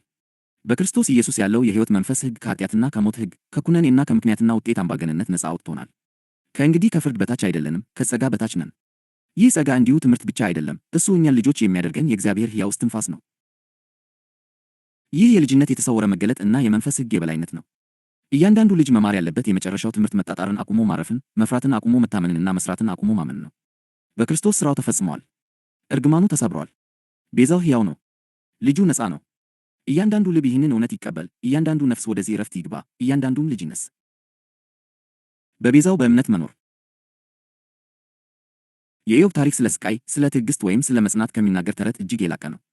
እውነተኛ ዓላማው በኢዮብ መጽሐፍ ምዕራፍ 19 ቁጥር 25 እስከ 27 ላይ ተገልጧል። በዚያም ኢዮብ እኔ ግን የሚቤዠኝ ሕያው እንደሆነ በመጨረሻም በምድር ላይ እንዲቆም አውቃለሁ፣ ይህ ቁርበቴ ከጠፋ በኋላ በዚያን ጊዜ ከሥጋዬ ወጥቼ እግዚአብሔርን አያለሁ ብሎ ይናገራል። እነዚህ ቃላት የጠቅላላ ጉዞውን ትርጉም የሚከፍቱ ቁልፎች ናቸው። ኢዮብ የሚናገረው ስለ ቤዛው ስለ ክርስቶስ ነው። እርሱም ሥጋ ከመልበሱ በመቶዎች ከሚቆጠሩ ዓመታት በፊት ለኢዮብ የሕይወት የጽድቅና የተስፋ ሕያው ምንጭ ሆኖ ተገልጦለታል። በኢዮብ ታሪክ ውስጥ እያንዳንዱ ኪሳራ፣ እያንዳንዱ ፈተናና እያንዳንዱ ክስ የተቀነባበረው በሰው ጥረት ላይ መደገፍን ገፎ ወደ ሕያው የእምነት ተሞክሮ ለማምጣት ነው። ይህም እምነት በራሱ ላይ፣ በሥራው ላይ ወይም በማብራሪያዎችና በማስተዋል ላይ ሳይሆን በማይናወጥ ጽድቅን በሚሰጠውና በእግዚአብሔር ቅድመ ሁኔታ በሌለው ፍቅር ውስጥ ፍርሃት የሌለበትን ልጅነት በሚያጸናው በተትረፈረፈ የጸጋ ስጦታ በሆነው ቤዛ ላይ ነው። ኢዮብ የሚጀምረው አርአያ የሚሆን የሥነ ምግባር ቅንነት ያለው ሰው ሆኖ ነው። እርሱ ነቀፋ የሌለበትና ቀጥተኛ፣ እግዚአብሔርን የሚፈራና ከክፉ የሚርቅ፣ በሀብት በልጆችና በክብር የተባረከ ሰው ነው። በመንፈሳዊ የተገራ፣ ለጋስና የተከበረ ነው። ሆኖም ይህ ሁሉ ምንም ያህል የሚያስደንቅ ቢሆንም የሰው ጽድቅ ነው። ፈተና በሚመጣበት ጊዜም ሕይወትን ደግፎ ማቆም አይችልም። የኢዮብ ተጋድሎ እውነተኛ ቢሆንም በሥራ ላይ የተመሠረተ ነው። መሥዋዕቶቹን ከመገለጥ ይልቅ ጥበቃን የሚፈልጉ፣ በእግዚአብሔር ላይ ከመታመን ይልቅ በፍርሃት የሚነሳሱ ናቸው። እርሱ እግዚአብሔርን በስማ በለውና በዲሲፕሊን ያውቀዋል እንጂ ገና እንደ ቤዛ አልተለማመደውም። የእርሱ ቅንነት ብቻውን ከሕይወት እውነታዎች ሊጠብቀው ወይም ከሕያው ክርስቶስ ጋር ከመገናኘት የሚገኘውን የማይናወጥ መተማመን ሊሰጠው አይችልም። ከዚያም መከራው መጣ። በአንድ ቀን ውስጥ ኢዮብ ንብረቱን ሁሉ አጣ። ልጆቹ ተወሰዱ። አካሉም በሚያም ቁስል ተመታ። ጓደኞቹ መጡ፣ ነገር ግን ከማጽናናት ይልቅ መከራ የተደበቀ ኃጢአት መኖርን ያሳያል በሚል የቅጣት ፍትሕ መርህ ላይ የተመሠረተ ማብራሪያ ጠየቁት። ኢዮብ ቅንነቱን ለመከላከል ይታገላል፣ ነገር ግን ክርክሮቹ የራስ ጽድቅን ውስንነት ብቻ ገለጡ። የሰው ጥረትና የሥነ ምግባር ፍጽምና በክስና በስቃይ ውስጥ ሕይወትን ሊደግፉ አይችሉም። የእነዚህ ፈተናዎች ዓላማ ቅጣት ሳይሆን ለመገለጥ ዝግጅት ነው። ፈተናዎቹ ኢዮብ ሊመካባቸው የሚችላቸውን ነገሮች ሁሉ ገፈፉትና ባዶ አደረጉት። ይህም ቤዛውን ለማየትና በእርሱ ለመታመን ዝግጁ እንዲሆን አደረገው። በዚህ ውድመት መካከል መልሶች በጠፉበትና ራስን መከላከል በከሸፈበት ጊዜ ኢዮብ ከሁኔታዎቹ በላይ በሆነ ግልጽነት የሚቤዠኝ ሕያው እንደሆነ አውቃለሁ ብሎ አወጀ። ይህ ኢዮብ በራሱ ከመደገፍ ወደ እምነት የተሸጋገረበት የመጀመሪያው ቅጽበት ነው። ቤዛው ረቂቅ ሐሳብ ወይም የራቀ ፈራጅ ሳይሆን ጠበቃና የሕይወት ምንጭ የሆነ ሕያው አካል ነው። በዚህ አዋጅ ውስጥ ኢዮብ በስቃይና በሞት ውስጥ እንኳ የሚደግፈውን ሕያው የሆነው ክርስቶስን በትንቢት እያየ ነበር። ኢዮብ ከእንግዲህ በገዛ ክርክሩ ወይም በጽድቁ እውነተኛነትን ቪንዲኬሽን ተስፋ አያደርግም። ሕይወቱን በመጨረሻ በምድር ላይ በሚቆመው በሚደግፈውና መገኘቱ መታደስን በሚያረጋግጠው በቤዛው እርግጠኝነት ላይ ይመሰርታል። ይህ መገለጥ ዝም ብሎ ስለ መታደስ ወይም ስለ ወደፊት ሽልማት አይደለም፣ እርሱ ወደ እምነት ሕይወት ስለመለወጥ ነው። ኢዮብ ቤዛው የማይናወጥ ጽድቅን በሚሰጥ አካል መሆኑን ተረዳ። ያም ጽድቅ በሥራ የሚገኝ ሳይሆን የሚቀበሉት ነው። ይህ ጽድቅ ፍርሃት ለሌለበት ልጅነት መሠረት ነው፣ ምክንያቱም በሰው ብቃት ላይ ሳይሆን በክርስቶስ በተገለጠው በእግዚአብሔር ቅድመ ሁኔታ በሌለው ፍቅርና ጸጋ ላይ ያርፏል። በዚህ እምነት በኩል የኢዮብ ሕይወት ከሰው ጥረት ደካማነት ወጥቶ ወደ መለኮታዊ አቅርቦት የማይናወጥ ዋስትና ከፍ አለ። የቤዛው ሕይወት መገኘትና ኃይል ለኪሳራ፣ ለስቃይና ለክስ የመጨረሻው መልስ ናቸው። እግዚአብሔር በመጨረሻ ከቀውሎ ነፋስ ውስጥ ሆኖ ሲናገር ለኢዮብ ስለ ፍትሐዊነት ወይም ስለ መከራ ጥያቄዎች መልስ አልሰጠም። ይልቁንም እግዚአብሔር ራሱን በግርማ በጥበብና በክብር ገለጠ። ይህ መገለጥ የተቀረጸው የኢዮብ ትግል ስለ መከራ አሰራር ሳይሆን ሕይወትን ስለሚደግፈው አካል መሆኑን ለማሳየት ነው። ኢዮብ የሰው ጽድቅ ሕይወትን ዋስትና ሊሰጥ እንደማይችል፣ ክርክርና የሥነ ምግባር ፍጽምና ዕረፍትን ሊሰጡ እንደማይችሉ እና እውነተኛ ደህንነት የሚመጣው ከቤዛው ጋር በመገናኘት መሆኑን አየ። ኢዮብ ንስሐ ገባ። ይህም ከተደበቀ ኃጢአት ሳይሆን በገዛ ቅንነቱ ላይ ከመደገፍ ነበረ። የራስ ጽድቅ መከላከያውን ትቶ የማይናወጥ ሕይወትን የሚሰጠውን ቤዛ ብቻ ተቀበለ። ኢዮብ ለቤዛው መገለጥ እጁን ከሰጠ በኋላ ብቻ መታደስ ተከሰተ። እግዚአብሔር ሀብቱን መለሰለት፣ እንደገና በልጆች ባረከው፣ የጠፋውንም ሁሉ እጥፍ አደረገለት። ሆኖም ይህ መታደስ ሁለተኛ ደረጃ ነው። እርሱ የጸጋና የቤዛው ኃይል ማስረጃ እንጂ የመጨረሻው ግብ አይደለም። ዋነኛው ዓላማ ኢዮብ በሁሉም ሁኔታዎች ውስጥ የሚያጸናውን የተትረፈረፈ የጸጋ ስጦታ እየተቀበለ በቤዛው በእምነት መኖርን መማሩ ነው። ይህ ስጦታ ኢዮብ ከሁኔታዎቹ ከሰው ይሁንታ ወይም ከግል ስኬቱ ነፃ ሆኖ በእግዚአብሔር ቅድመ ሁኔታ በሌለው ፍቅር እውቀት ውስጥ እንደ እግዚአብሔር ልጅ በድፍረት እንዲኖር ኃይል ሰጠው። የኢዮብ ጉዞ ሕይወት በሥነ ምግባር፣ በጥረት ወይም በማስተዋል ሳይሆን በሕያው ቤዛ እንደሚጸና የሚገልጥ ዘላለማዊ መርህ ነው። በክርስቶስ ላይ ያለ እምነት አማኙ መከራ ስለሌለ ሳይሆን የቤዛው ጽድቅ፣ ጸጋና ፍቅር ሊከሽፉ ስለማይችሉ በማይናወጥ ሁኔታ እንዲቆም ያስችለዋል። የሚቤሲኝ ሕያው እንደሆነ አውቃለሁ የሚለው አዋጅ የኢዮብ ታሪክ መደምደሚያና የእውነተኛ እምነት ሁሉ መሠረት ነው። እርሱ ስቃይን ወደ መገለጥ፣ ድክመትን ወደ ጥንካሬ፣ ኪሳራን ወደ ተስፋ፣ መታዘዝን ደግሞ ወደ ዕረፍት ይለውጣል። ኢዮብ ሕይወት፣ ማንነትና ልጅነት በሥራ የሚገኙ ሳይሆኑ ከእያንዳንዱ ፈተና፣ ሞትና ክስ በላይ በቆመው የማይናወጥ ጽድቅንና የዘላለም ሕይወትን በእርሱ ለሚታመኑ ሁሉ በሚያረጋግጠው በሕያው ክርስቶስ ላይ ባለ እምነት የሚቀበሉት መሆናቸውን ተምሯል። በመጨረሻም የኢዮብ ታሪክ የማብራሪያ ሳይሆን የመገለጥ ታሪክ ነው። የመጽናት ሳይሆን የመቤዠት ታሪክ ነው። የመታገል ሳይሆን የእምነት ታሪክ ነው። በሕያው ቤዛ ላይ ያለው የኢዮብ እምነት ለማይናወጥ ጽድቁ ምንጭ፣ ለተትረፈረፈ ጸጋው መገኛና በእግዚአብሔር ቅድመ ሁኔታ በሌለው ፍቅር እውቀት ውስጥ ለሚኖረው ፍርሃት አልባ ልጅነቱ መሠረት ሆነ። ቤዛው ሕያው እንደሆነ፣ እርሱ እንደሚመልስ፣ እንደሚደግፍና ዋስትና እንደሚሰጥ፣ ደግሞም በእርሱ መገኘት ውስጥ ምንም አይነት ፈተና የእምነትን ሕይወት ሊያሰጋ እንደማይችል አየ፣ ተለማመደ፣ መሰከረም። ይህ የኢዮብ ዘላለማዊ ትምህርት ነው። በሕያው ክርስቶስ በእምነት መኖር ማለት ሕይወትን ራሱን የተትረፈረፈና የማይናወጥ በአብ ፍቅር ውስጥ ለዘላለም የተጠበቀ ሆኖ መያዝ ማለት ነው። የኢዮብ ታሪክ ስለ መከራ ሳይሆን ስለ ሕያው ቤዛ የተነገረ ታሪክ። የኢዮብ ታሪክ ለረጅም ጊዜ በትዕግስት በመጽናት ወይም በከባድ ፈተናዎች ፊት የሰው ጽድቅ እንዴት ጸንቶ እንደሚቆም እንደሚያስተምር ትምህርት ሆኖ ሲነገር ቆይቷል። ብዙዎች የታሪኩ ዋነኛ ዓላማ ጻድቃን ሰዎች ለምን መከራ እንደሚቀበሉ ለማስረዳት ወይም የሕይወትን መከራዎች እንዴት መቋቋም እንደሚቻል አርአያ ለመሆን እንደሆነ አድርገው ቀርበውታል። ሆኖም እንዲህ አይነቱ ንባብ የመጽሐፉን ጥልቅና መለኮታዊ ልብ ይስተዋል። ኢዮብ በመሠረቱ ስለ መከራ የሚናገር ታሪክ አይደለም፣ እርሱ ስለ መገለጥ የሚናገር ታሪክ ነው። ታሪኩ ጥሩ ሰዎች ለምን መጥፎ ነገር ይደርስባቸዋል የሚለውን ጥያቄ ለመመለስ አይጨነቅም። ይልቁንም የሰውን ጽድቅ ውስንነት ለማጋለጥና የመለኮታዊ ቤዛነትን ክብር ለመግለጥ የተቀረጸ ትረካ ነው። በኢዮብ ጉዞ መካከል፣ በኪሳራ፣ በተስፋ መቁረጥና በግራ መጋባት ሸክም ውስጥ፣ በፈተናዎቹ መጨረሻ ላይ ሳይሆን በጥልቅ ጨለማው መካከል የተነገረ አንድ አስገራሚ አዋጅ ቆሟል። ኢዮብ እንዲህ ሲል ይናገራል። እኔ ግን የሚቤዠኝ ሕያው እንደሆነ በመጨረሻም በምድር ላይ እንዲቆም አውቃለሁ። ይህ ቁርበቴ ከጠፋ በኋላ በዚያን ጊዜ ከሥጋዬ ወጥቼ እግዚአብሔርን አያለሁ። የኢዮብ መጽሐፍ ምዕራፍ 19 ቁጥር 25 እስከ 27። ይህ አባባል ከቅኔያዊ አገላለጽ እጅግ የላቀ ነው። በባህሪው ትንቢታዊ ነው።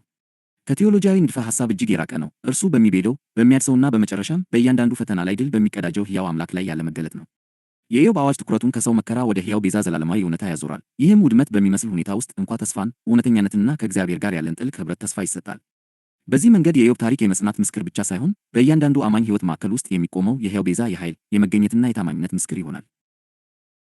የኢዮብ ጅማሬ ጻድቅ የሆነ ነገር ግን ገና ያልተቤዠ። የኢዮብ ታሪክ የሚጀምረው ነቀፋ የሌለበትና ቅን፣ እግዚአብሔርን የሚፈራና ከክፉ ነገር ሁሉ በጥንቃቄ የሚርቅ ሰው በሆነ ምስል ነው። እርሱ ባለጠጋ፣ በባልንጀሮቹ ዘንድ የተከበረ፣ በሥነ ምግባር ሕይወቱ የተገራና በመንፈሳዊ ተጋድሎ ቅን የሆነ ሰው ነው። በውጫዊ መልኩ ሲታይ ብዙዎች እንደ የሰው ጽድቅ ጥቆማ ፒናክል የሚቆጥሩትን ማንነት ተላብሷል። ሆኖም ከዚህ የሚያስደንቅ ውጫዊ ገጽታ በስተጀርባ በቀላሉ የሚዘነጋ አንድ እውነት አለ። የኢዮብ ጽድቅ ምንም እንኳ እውነተኛ ቢሆንም በራሱ ውስጥ የተገደበ ሴልፍ ኮንቴይንድ ነው። ከእግዚአብሔር መገለጥ ይልቅ በራሱ ቅንነት ላይ የተመሠረተ ጽድቅ ነው። ከመቤዠት የመለወጥ ኃይል ይልቅ በግል ጥረት፣ በትጋትና በሰውኛ ዲሲፕሊን የሚጸና ጽድቅ ነው። ኢዮብ ደጋግሞና በጥንቃቄ መሥዋዕቶችን በማቅረብ ረገድ ትጉ ነው። ሆኖም የእርሱ ተጋድሎ መነሻው በእግዚአብሔር ጸጋ ላይ ያለ እምነት ወይም መታመን ሳይሆን ፍርሃት ነው። ምናልባት ልጆቼ ኃጢአት ሠርተው ሳይሆን አይቀርም። የኢዮብ መጽሐፍ ምዕራፍ 1 ቁጥር 5። ይህ ፍርሃት የጉዳዩን ማዕከል ይገልጣል። ኢዮብ እግዚአብሔር ያለ አንዳች ምክንያት በሚሰጠው ሞገስ አንሜሪት ፌገር ከመታመን ይልቅ ኪሳራን፣ ፍርድንና መዘዞችን ይፈራል። የእርሱ ጽድቅ ውጤታማ የሚሆነው ሕይወቱ እስካልተነካ፣ ንብረቱ እስከተጠበቀና ቤተሰቡ እስካልጠፋ ድረስ ብቻ ነው። በዚህ ደረጃ ኢዮብ ስለ እግዚአብሔር ያውቃል እንጂ ገና እግዚአብሔርን በጥልቅ አያውቀውም። ከፈጣሪ ጋር ያለው ግንኙነት በአብዛኛው በስማ በለው ባይ ሪፒቴሽን ነው። እግዚአብሔርን የሚያውቀው ሌሎች በሚገልጡት መንገድ እንጂ በልጆቹ ሕይወት ውስጥ እንደሚኖር ሕያው ቤዛ አድርጎ አይደለም። ስለዚህ የኢዮብ ጉዞ በዚህ በራስ ላይ ከተመሠረተና በትጋት ላይ ከተገነባ ጽድቅ ተነስቶ በሕይወቱ ማዕከል ያለውን ቤዛ ወደሚገልጥ ጥልቅ የእግዚአብሔር ተሞክሮ የሚያደርገው እንቅስቃሴ ነው። የሰው ጽድቅ ሕይወትን መደገፍ በማይችልበት ጊዜ የኢዮብ ዓለም መፈራረስ ይጀምራል። አንድ በአንድ ወቅት ውድ አድርጎ የያዛቸው ነገሮች ሁሉ ይገፈፋሉ። ንብረቱ ይጠፋል፣ ልጆቹ ይወሰዳሉ፣ ጤንነቱ ይጓደላል፣ ክብሩም እንኳ ጥያቄ ውስጥ ይገባል። ቀድሞ ጠንካራና የሚያስደንቅ መስሎ ይታይ የነበረው የኢዮብ የሰው ጽድቅ መሰንጠቅ የሚጀምረው በዚህ ቅጽበት ነው። ይህ የሆነው ኢዮብ ስህተት ስለሰራ ወይም ክፉ ስለሆነ ሳይሆን የሰው ጽድቅ በባህሪው በክስ፣ በኪሳራና በመከራ ሸክም ውስጥ ሕይወትን ደግፎ ማቆም ስለማይችል ነው። በዚህ ስብራት ውስጥ የኢዮብ ጓደኞች ይመጣሉ። የቴዎሎጂ ቃላትን ይዘው ቢመጡም ስለ እግዚአብሔር እውነት ግን ምንም መገለጥ አያመጡም። መከራ ሁልጊዜም ወደ ተደበቀ ኃጢአት እንደሚያመለክት በሚያዝግ ትርጉም ወደ እርሱ ቀረቡ። መልእክታቸው ግልጽና ቀላል ነበረ። መከራ ከደረሰብህ በደለኛ መሆን አለብህ። ሆኖም ኢዮብ እግዚአብሔርን አልካደም። እርሱ የተቃወመው እምነቱን በመተው ሳይሆን የራሱን ንጽሕና በመከላከል ነበር። ይናገራል፣ ይቃወማል፣ ደግሞም ይጠይቃል። የሚገርመው ይህ ተቃውሞ ኢዮብን ወደ ጥልቅ እስራት መራው። እንደ መከላከያ አጥብቆ የያዘው ያው ጽድቅ ቀስ በቀስ ወህኒ ሆነበት። እያንዳንዱ ክርክር ስለ ንጽሕናው ያቀረበው እያንዳንዱ አጥብቆ መናገር ሰላምን ወይም ነፃነትን ሊያመጣ አልቻለም። ቃላቱ ይበልጥ ከበዱ፣ ጨለሙ፣ ደግሞም ጭንቀት የተሞላባቸው ሆኑ። ጥያቄዎቹ በዝምታው ውስጥ ከፍ ብለው ተሰሙ። እግዚአብሔር ግን ዝምታውን ቀጠለ። እግዚአብሔር ለምን ዝም አለ? እርሱ ስለሌለው ወይም ግድ ስለማይለው አይደለም።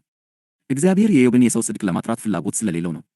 የእግዚአብሔር ዓላማ ከዚህ እጅግ የላቀ ነው። እርሱ ያንን ጽድቅ ለመተካት እየተዘጋጀ ነው። በትጋት ላይ ሳይሆን በመለኮታዊ ቤዛነት ላይ የተመሰረተ የላቀ ጽድቅ ይገለጥ ዘንድ የኢዮብ በራሱ የሚቆም ቅንነት መፈራረስ አስፈላጊ ነበር። የኢዮብ የሰው መከላከያ ሲፈራርስ ብቻ ነው የሰው ጥረት ፈጽሞ ሊያሳካው ከሚችለው በላይ ሕይወትን የሚደግፈውን ሕያው ቤዛ ለመገናኘት ዝግጁ የሚሆኑ። የመመለሻው ነጥብ የሚቤዥኝ ሕያው እንደሆነ አውቃለሁ። በግራ መጋባት በስቃይና ምላሽ ባልተገኘላቸው ጸሎቶች ጥልቀት ውስጥ በኢዮብ ውስጥ አንድ ጥልቅ ለውጥ ተከሰተ። ለውጡ በሁኔታዎቹ ላይ ሳይሆን በውስጣዊ ማንነቱ እምብርት ውስጥ ነበር። በውስጡ የሆነ ነገር ተሰበረ። ይህም ከሰው መታገል ወደ መለኮታዊ መገለጥ የተደረገ ሽግግር ምልክት ነበር። በድንገት ኢዮብ ራሱን መከላከል አቆመ። በድንገት ጉዳዩን ለማስረዳት መከራከር አቆመ። በድንገት ወደ ሰው የፍትህ አስተሳሰብ ወይም ወደ ራሱ ጽድቅ ብቃት መማጸኑን ተው። በዚያ ወሳኝ ቅጽበትም ኢዮብ በማይናወጥ እምነት እንዲህ ሲል አወጀ፣ እኔ ግን የሚቤዥኝ ሕያው እንደሆነ አውቃለሁ። በጉዞ ውስጥ ለመጀመሪያ ጊዜ ኢዮብ ስለ ራሱ መናገሩን ትቶ ስለ ሌላ አካል መናገር ጀመረ። እርሱ ጽድቄ ደግፎ ያቆመኛል ብሎ አላወጀም። ቅንነቴ ያድነኛል አላለም። ይልቁንም መተማመኑ ሙሉ በሙሉ በሕያው ቤዛ ላይ አረፈ። ይህ ስር ነቀል የመመለሽ ነጥብ ነው። የእውነተኛ እምነት ልደት በብሉይ ኪዳን ታሪክ ውስጥ የአዲስ ኪዳን መተማመን መገለጥ ነው። የኢዮብ ራእይ ከመታደስ ተስፋ እጅግ ባለፈ ሰፋ። ከእውነተኛነት ቪንዲኬሽን ፍላጎት በላይ ረቀቀ። ከሞትም ወሳኝነት በላይ ተሻገረ። በመገለጡ ውስጥ ኢዮብ በምድር ላይ የሚቆም ሕያው ቤዛን አየ። እርሱም የታመነ ዘላለማዊና አሸናፊ የሆነ ቤዛ ነው። ይህ ከመስቀሉ በመቶዎች ከሚቆጠሩ ዓመታት በፊት የታየ የክርስቶስ ትንቢታዊ ብልጭታ ነው። ሆኖም በኋላ በኢየሱስ በኩል የሚገለጠውን ኃይል፣ ጸጋና የመቤዠት ዓላማ ሙሉ በሙሉ የተላበሰ ነው። በዚያ ቅጽበት ኢዮብ በሰው ትጋት ከታሰረ ሕይወት ወጥቶ በሕያው ቤዛ ላይ ባለ እምነት ወደሚገኝ ነፃነት ተሻገረ። ይህ እምነት ከኪሳራ ከስቃይና ከሞትም በላይ የሚያጸና እምነት ነው። የእግዚአብሔር መገለጥ ማብራሪያ ሳይሆን መገለጥ። እግዚአብሔር በመጨረሻ ለኢዮብ ሲናገር ምላሹ ኢዮብ ወይም ጓደኞቹ ከጠበቁት የተለየ ነበር። እግዚአብሔር በስቃዩ ዘመን ሁሉ ኢዮብን ሲያሳድዱት ለነበሩት ጥያቄዎች መልስ አልሰጠም። ለምን ጥፋት በእርሱ ላይ እንደወደቀ አላብራራም። ሁኔታዎቹን አላጸደቀም ወይም ኢዮብ ለደረሰበት ኪሳራ ቴዎሎጂያዊ ምክንያት አላቀረበም። ይልቁንም እግዚአብሔር ራሱን ገለጠ። በዚህ መለኮታዊ ግኝት ውስጥ ኢዮብ አሰቃቂም ነፃ አውጪም የሆነውን እውነት ተለማመደ። እንዲህ ሲል አወጀ፣ መስማትንስ በጆሮ መስማት ሰምቼ ነበር፣ አሁን ግን ዓይኔ አየች። የኢዮብ መጽሐፍ ምዕራፍ 42 ቁጥር 5። የኢዮብ ታሪክ እውነተኛ መደምደሚያ ያለው በሀብቱ መመለስ፣ በበረከቱ እጥፍ መሆን ወይም በስሙ መታደስ ውስጥ አይደለም። መደምደሚያው መገለጥ ነው። መገኘቱ ሁሉም ነገር የሚለውጠው የሕያው ቤዛ የእግዚአብሔር ራሱ መገለጥ ነው። በዚያ ቅጽበት የኢዮብ የሰው ጽድቅ ሙሉ በሙሉ ፈረሰ። እርሱም በፍጹም ትሕትና እንዲህ ሲል መለሰ፣ ስለዚህ ራሴን እንቃለሁ፣ በትቢያና በአመድ ላይ ሆዴ እጸጸታለሁ። የኢዮብ መጽሐፍ ምዕራፍ 42 ቁጥር 6። ሆኖም ይህ ተራ ከሆነው ከኃጢአት የመመለስ ንስሐ አይደለም። ይልቁንም ከራስ ጽድቅ በገዛ የሥነ ምግባር ብቃት ላይ ከመደገፍ ወጥቶ በሚያጸና በሚቤዥና በሚገልጥ ሕያው አምላክ ላይ ወደ መደገፍ የተደረገ ጥልቅ ለውጥ ነው። እግዚአብሔርን ፊት ለፊት በማየቱ ኢዮብ ከብቃት ከሽልማት ወይም ከመታደስ ጽንሰ ሐሳቦች ሁሉ በላይ ተሻገረ። የሰው ጥረት ወደሚቀልጥበትና የቤዛው ክብር የሕይወት የተስፋና የእምነት ሁሉ መሠረት ወደሚሆንበት መለኮታዊ መገለጥ እውነታ ውስጥ ገባ። መጀመሪያ መቤዠት፣ ቀጥሎ መታደስ፣ መለኮታዊ ቅደም ተከተል። እውነተኛ መታደስ የሚጀምረው ኢዮብ እግዚአብሔርን እንደ ፈራጅ ሳይሆን እንደ ቤዛ ካገኘው በኋላ ብቻ ነው። ይህ ግኝት ከመሆኑ በፊት ምንም ያህል የሰው ጥረት፣ የሥነ ምግባር ዲሲፕሊን ወይም የራስ ጽድቅ ሊደግፈው አልቻለም ነበር። እግዚአብሔር ኢዮብ ራሱን እንዲጠግን አላዘዘውም። ኢዮብ የተደበቁ ኃጢአቶችን እንዲናዘዝም አልጠየቀም። የጓደኞቹን ክስም አላጸደቀም። ይልቁንም ኢዮብ በገዛ ጽድቁ ላይ መደገፉን በተወበት ቅጽበት እግዚአብሔር ጻድቅ እንደሆነ አወጀ። ለመለኮታዊ ጸጋ በሩን የሚከፍተው የሰው ጥረትን አሳልፎ መስጠት ሰረንደር ነው። መታደስ የሚከተለው ከዚያ በኋላ ብቻ ነው። እርሱም ከጠፋው በላይ እንዲያውም እጥፍ ሆኖ በብዛት መጣ። እጥፍ መሆኑ ዝም ብሎ የተከሰተ አጋጣሚ አይደለም።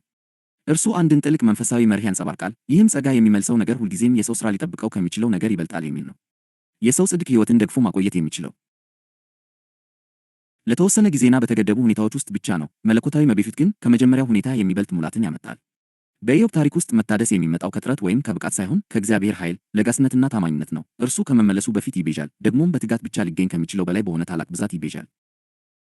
የኢዮብ እውነተኛ መልእክት የኢዮብ መጽሐፍ ብዙ ጊዜ በመከራ ውስጥ ስለሚኖር መጽናት፣ ትዕግስት ወይም ስለ ስነ ምግባራዊ ጥንካሬ እንደሚሰጥ ትምህርት ተደርጎ በስህተት ይወሰዳል። ሆኖም እውነተኛ መልእክቱ ይህ አይደለም። ኢዮብ በዋነኝነት የሚያስተምረው መከራን እንዴት መቋቋም እንደሚቻል አይደለም። ይልቁንም ከሰው ጥረት ወይም ከራስ ጽድቅ እጅግ የሚበልጥ እውነትን በመጠቆም ወንጌልን በጥላ መልክ ይናገራል።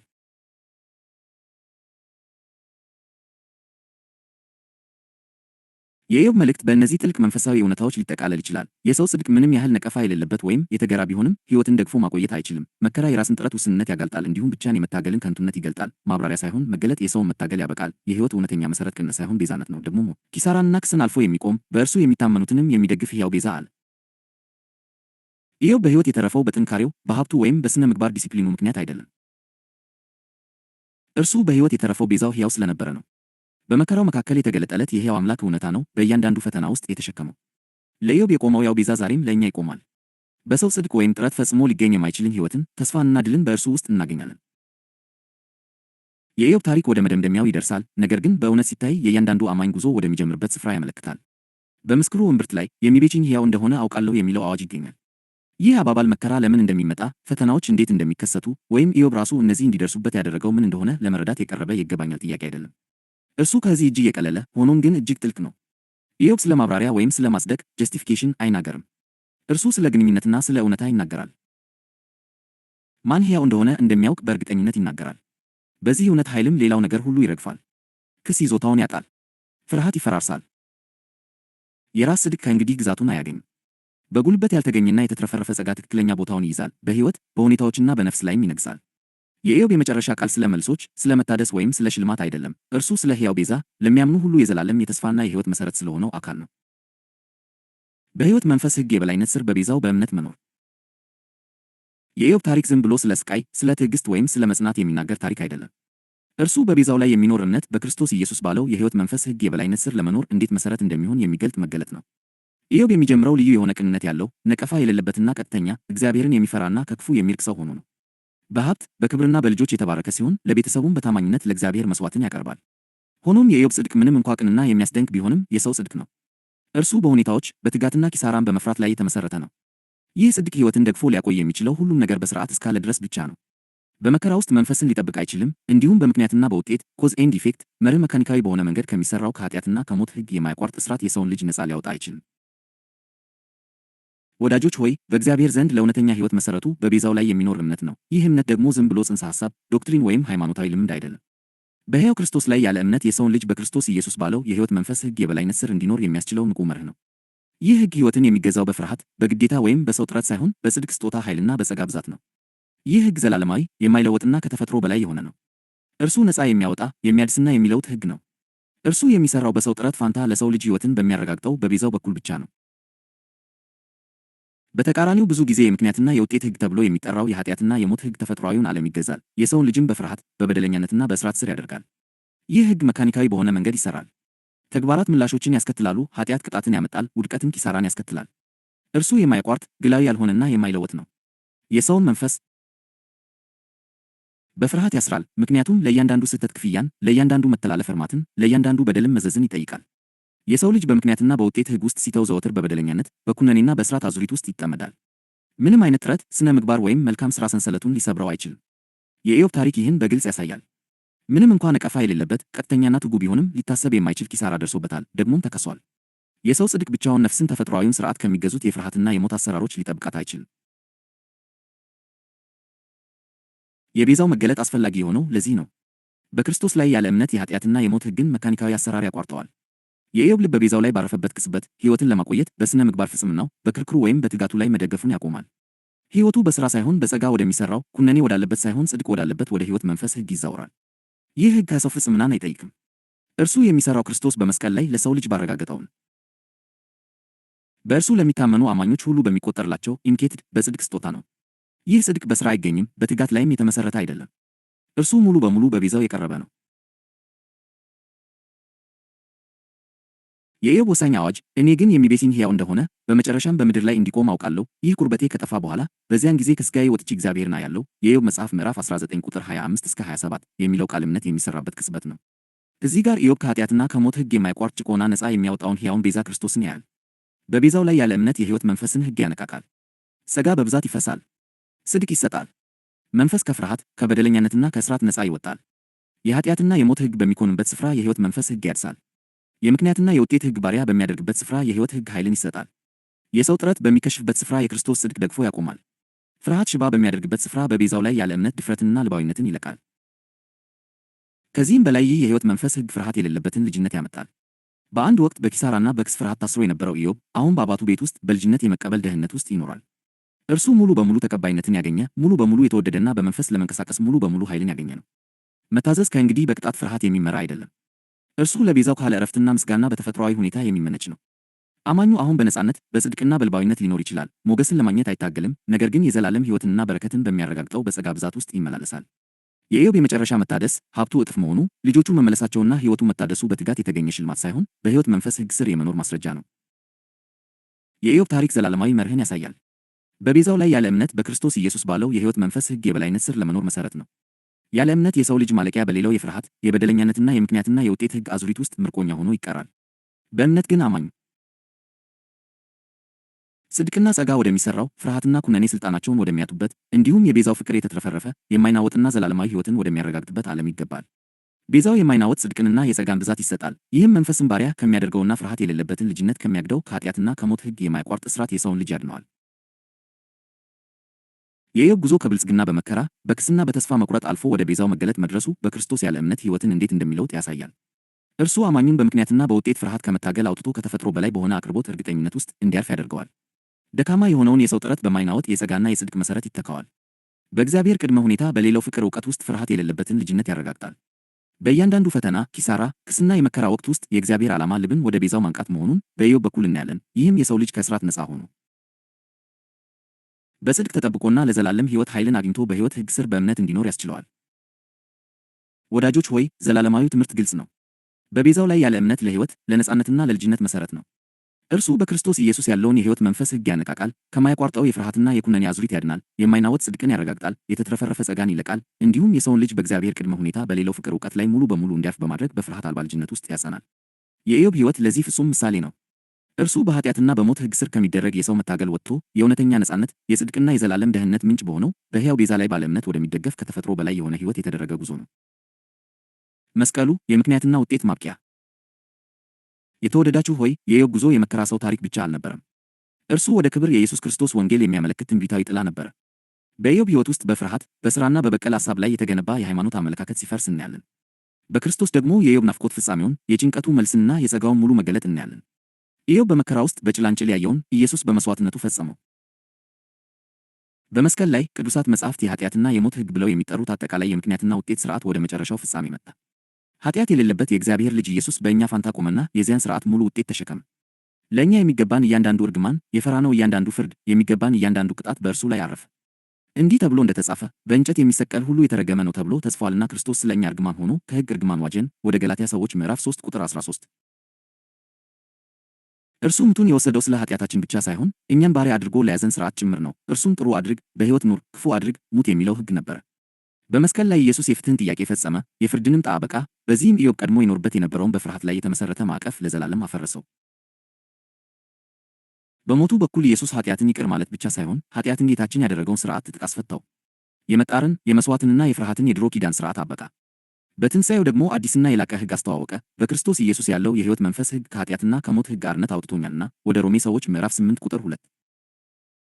ይህ አዲስ ሕግ በድንጋይ ጽላት ላይ የተጻፈ ወይም በፍርድ ዛቻ የሚገደድ አይደለም። እርሱ በመንፈስ የተጻፈ በደም የታተመና በእምነት የሚቀበል ነው።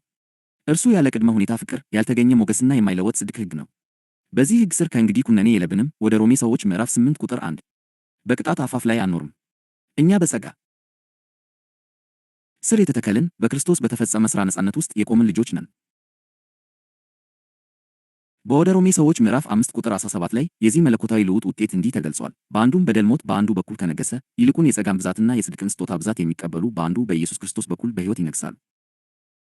ይህ ከእንግዲህ የፍርሃት አገዛዝ ሳይሆን የእምነት አገዛዝ ነው። የማግኘት ሥርዓት ሳይሆን የመቀበል ሥርዓት ነው። ይህን ጸጋ የሚቀበሉ ከእንግዲህ እንደ ኢዮብ በፍርሃት መሥዋዕት የሚያቀርቡ አገልጋዮች አይደሉም። እነርሱ ከክርስቶስ ጋር የተቀመጡ በጽድቅ የሚነግስ በፍቅር የሚተማመኑና በሕይወት የማይፈሩ ልጆች ናቸው። ይህ የእግዚአብሔር ልጆች ርስት ነው። መስቀሉ ዝም ብሎ የምህረት ተግባር ብቻ አልነበረም፣ እርሱ የሥልጣን ሽግግር ነበር። ኢየሱስ ኃጢአትን ብቻ አላስወገደም፣ እርሱ አጠቃላይ የኩነኔን ሕግ አስወግዶ በእርሱ ፋንታ የዘላለም የጸጋ ኪዳን አጸና። አሁን የሚያምኑ ሁሉ በዚህ አዲስ መንግሥት ስር እንዲኖሩ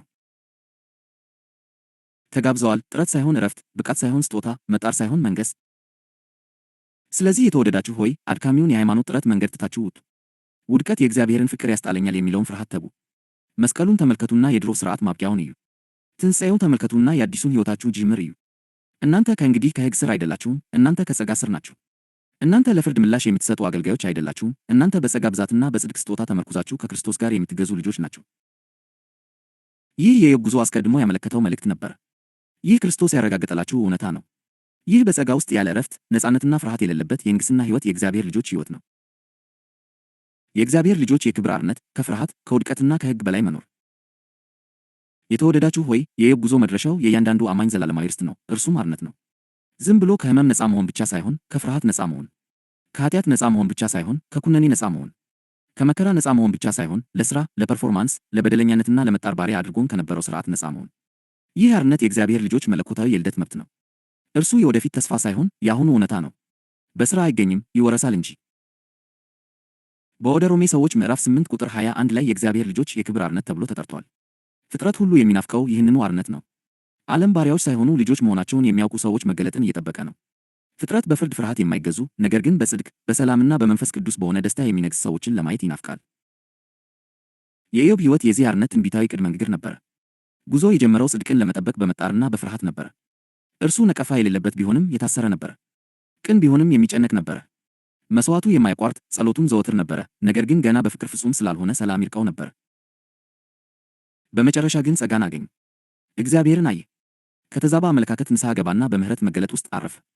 ይህን ሲያደርግም መታደስ መጣ። መታደስ የመጣው ስለሠራው ሳይሆን ጸጋ ስላገኘው ነበር። በክርስቶስ ይህ አርነት አሁን የእኛ ዕጣ ፈንታ ነው። መስቀሉ የኮነነንን ሕግ ሽሮታል። ትንሣኤው ደግሞ ኃይል የሚሰጠንን የሕይወት ሕግ አቁሞታል። እኛ በዛቻ ሥር አይደለም። እኛ በተስፋ ቃል ሥር ነን። እርግማንን ለማስወገድ አንጥርም። እኛ በስጦታ መንገስን እየተማርን ነው። በወደ ገላትያ ሰዎች ምዕራፍ 5 ቁጥር 1 ላይ እንዲህ ይላል፣ በነፃነት እንኖር ዘንድ ክርስቶስ ነፃ አወጣን፣ እንግዲህ ጸንታችሁ ቁሙ፣ እንደገናም በባርነት ቀንበር አትያዙ። ያ የባርነት ቀንበር ኃጢአት ብቻ አይደለም፣ ኃጢአትን ኃይል የሰጠው ሕግም ጭምር ነው። እርሱ ፈጽሞ ብቁ አልሆንም የሚል ፍርሃት ነው። እርሱ የሥራ የፐርፎርማንስ ጫና ነው። እርሱ ሁልጊዜ እድላለሁ የሚል ጭንቀት ነው። ነገር ግን ኢየሱስ ሕጉን ፈጸመው፣ ከዚያም በመስቀል ላይ ጠርቆ ከመንገድ አስወገደው። ወደ ቆላስይስ ሰዎች ምዕራፍ 2 ቁጥር 14። አሁን በእኛና በአብ መካከል የሚቆም ምንም ነገር የለም። ወደ ዕብራውያን ሰዎች ምዕራፍ 10 ቁጥር 14 እንዲህ ሲል በድፍረት ይናገራል፣ አንድ ጊዜ በማቅረብ የሚቀደሱትን ለዘላለም ፍጹማን አድርጓቸዋል። እናንተ ለዘላለም ፍጹማን ሆናችኋል። እናንተ ዝም ብላችሁ የታገሰችሁ አይደላችሁም፣ እናንተ የተወደዳችሁ ናችሁ። እናንተ እየተመዘናችሁ አይደላችሁም፣ እናንተ እየተለወጣችሁ ናችሁ። ቦታችሁን በሥራ እያገኘችሁ አይደለም፣ እናንተ ቦታችሁን ቀድሞ ባረጋገጠላችሁ ጸጋ ውስጥ እያደጋችሁ ነው። የእናንተ አርነት ይህ ነው። እናንተ ከኩነኔ ነፃ ናችሁ። ወደ ሮሜ ሰዎች ምዕራፍ 8 ቁጥር 1። እናንተ ከኃጢአትና ከሞት ሕግ ነፃ ናችሁ። ወደ ሮሜ ሰዎች ምዕራፍ 8 ቁጥር 2። እናንተ በክርስቶስ ለመኖር ለመውደድና ለመንገስ ነፃ ናችሁ። ወደ ሮሜ ሰዎች ምዕራፍ 5 ቁጥር 17። ስለዚህ የእግዚአብሔር ልጅ ሆይ ተነስ፣ የፍርሃትን ልብስ አውልቅ። ውድቀቶችህ ማንነትህን ይገልጣሉ የሚለውን ውሸት እምቢ ይበል። የሥራ የፐርፎርማንስ ግፍ በሚገዛው ሕይወት ውስጥ ለአፍታም እንኳ ለመኖር እምቢ ይበል። እንደ ተወደደ ጻድቅና ኃይል የተሰጠው የእግዚአብሔር ልጅ ማንነትን ተቀበል። በኢዮብ መከራ ትስታ አትኑር። በኢዮብ መታደስ መገለጥ ኑር። አሁን በክርስቶስ ዓይኖቻችሁ ጌታን አይተዋልና። መጋረጃው ተቀድዷል። ፍርሃቱ ተወግዷል። መጣሩ አብቅቷል። መሥዋዕቱ ተከፍሏል። እናንተም እናንተ ነፃ ናችሁ። ለመኖር ነፃ ናችሁ። ለመንገስ ነፃ ናችሁ። እግዚአብሔር የወሰነላችሁን ማንነት ሁሉ ለመሆን በጸጋና በእምነት ነፃ ናችሁ። የእግዚአብሔር ልጆች የክብር አርነት ይህ ነው።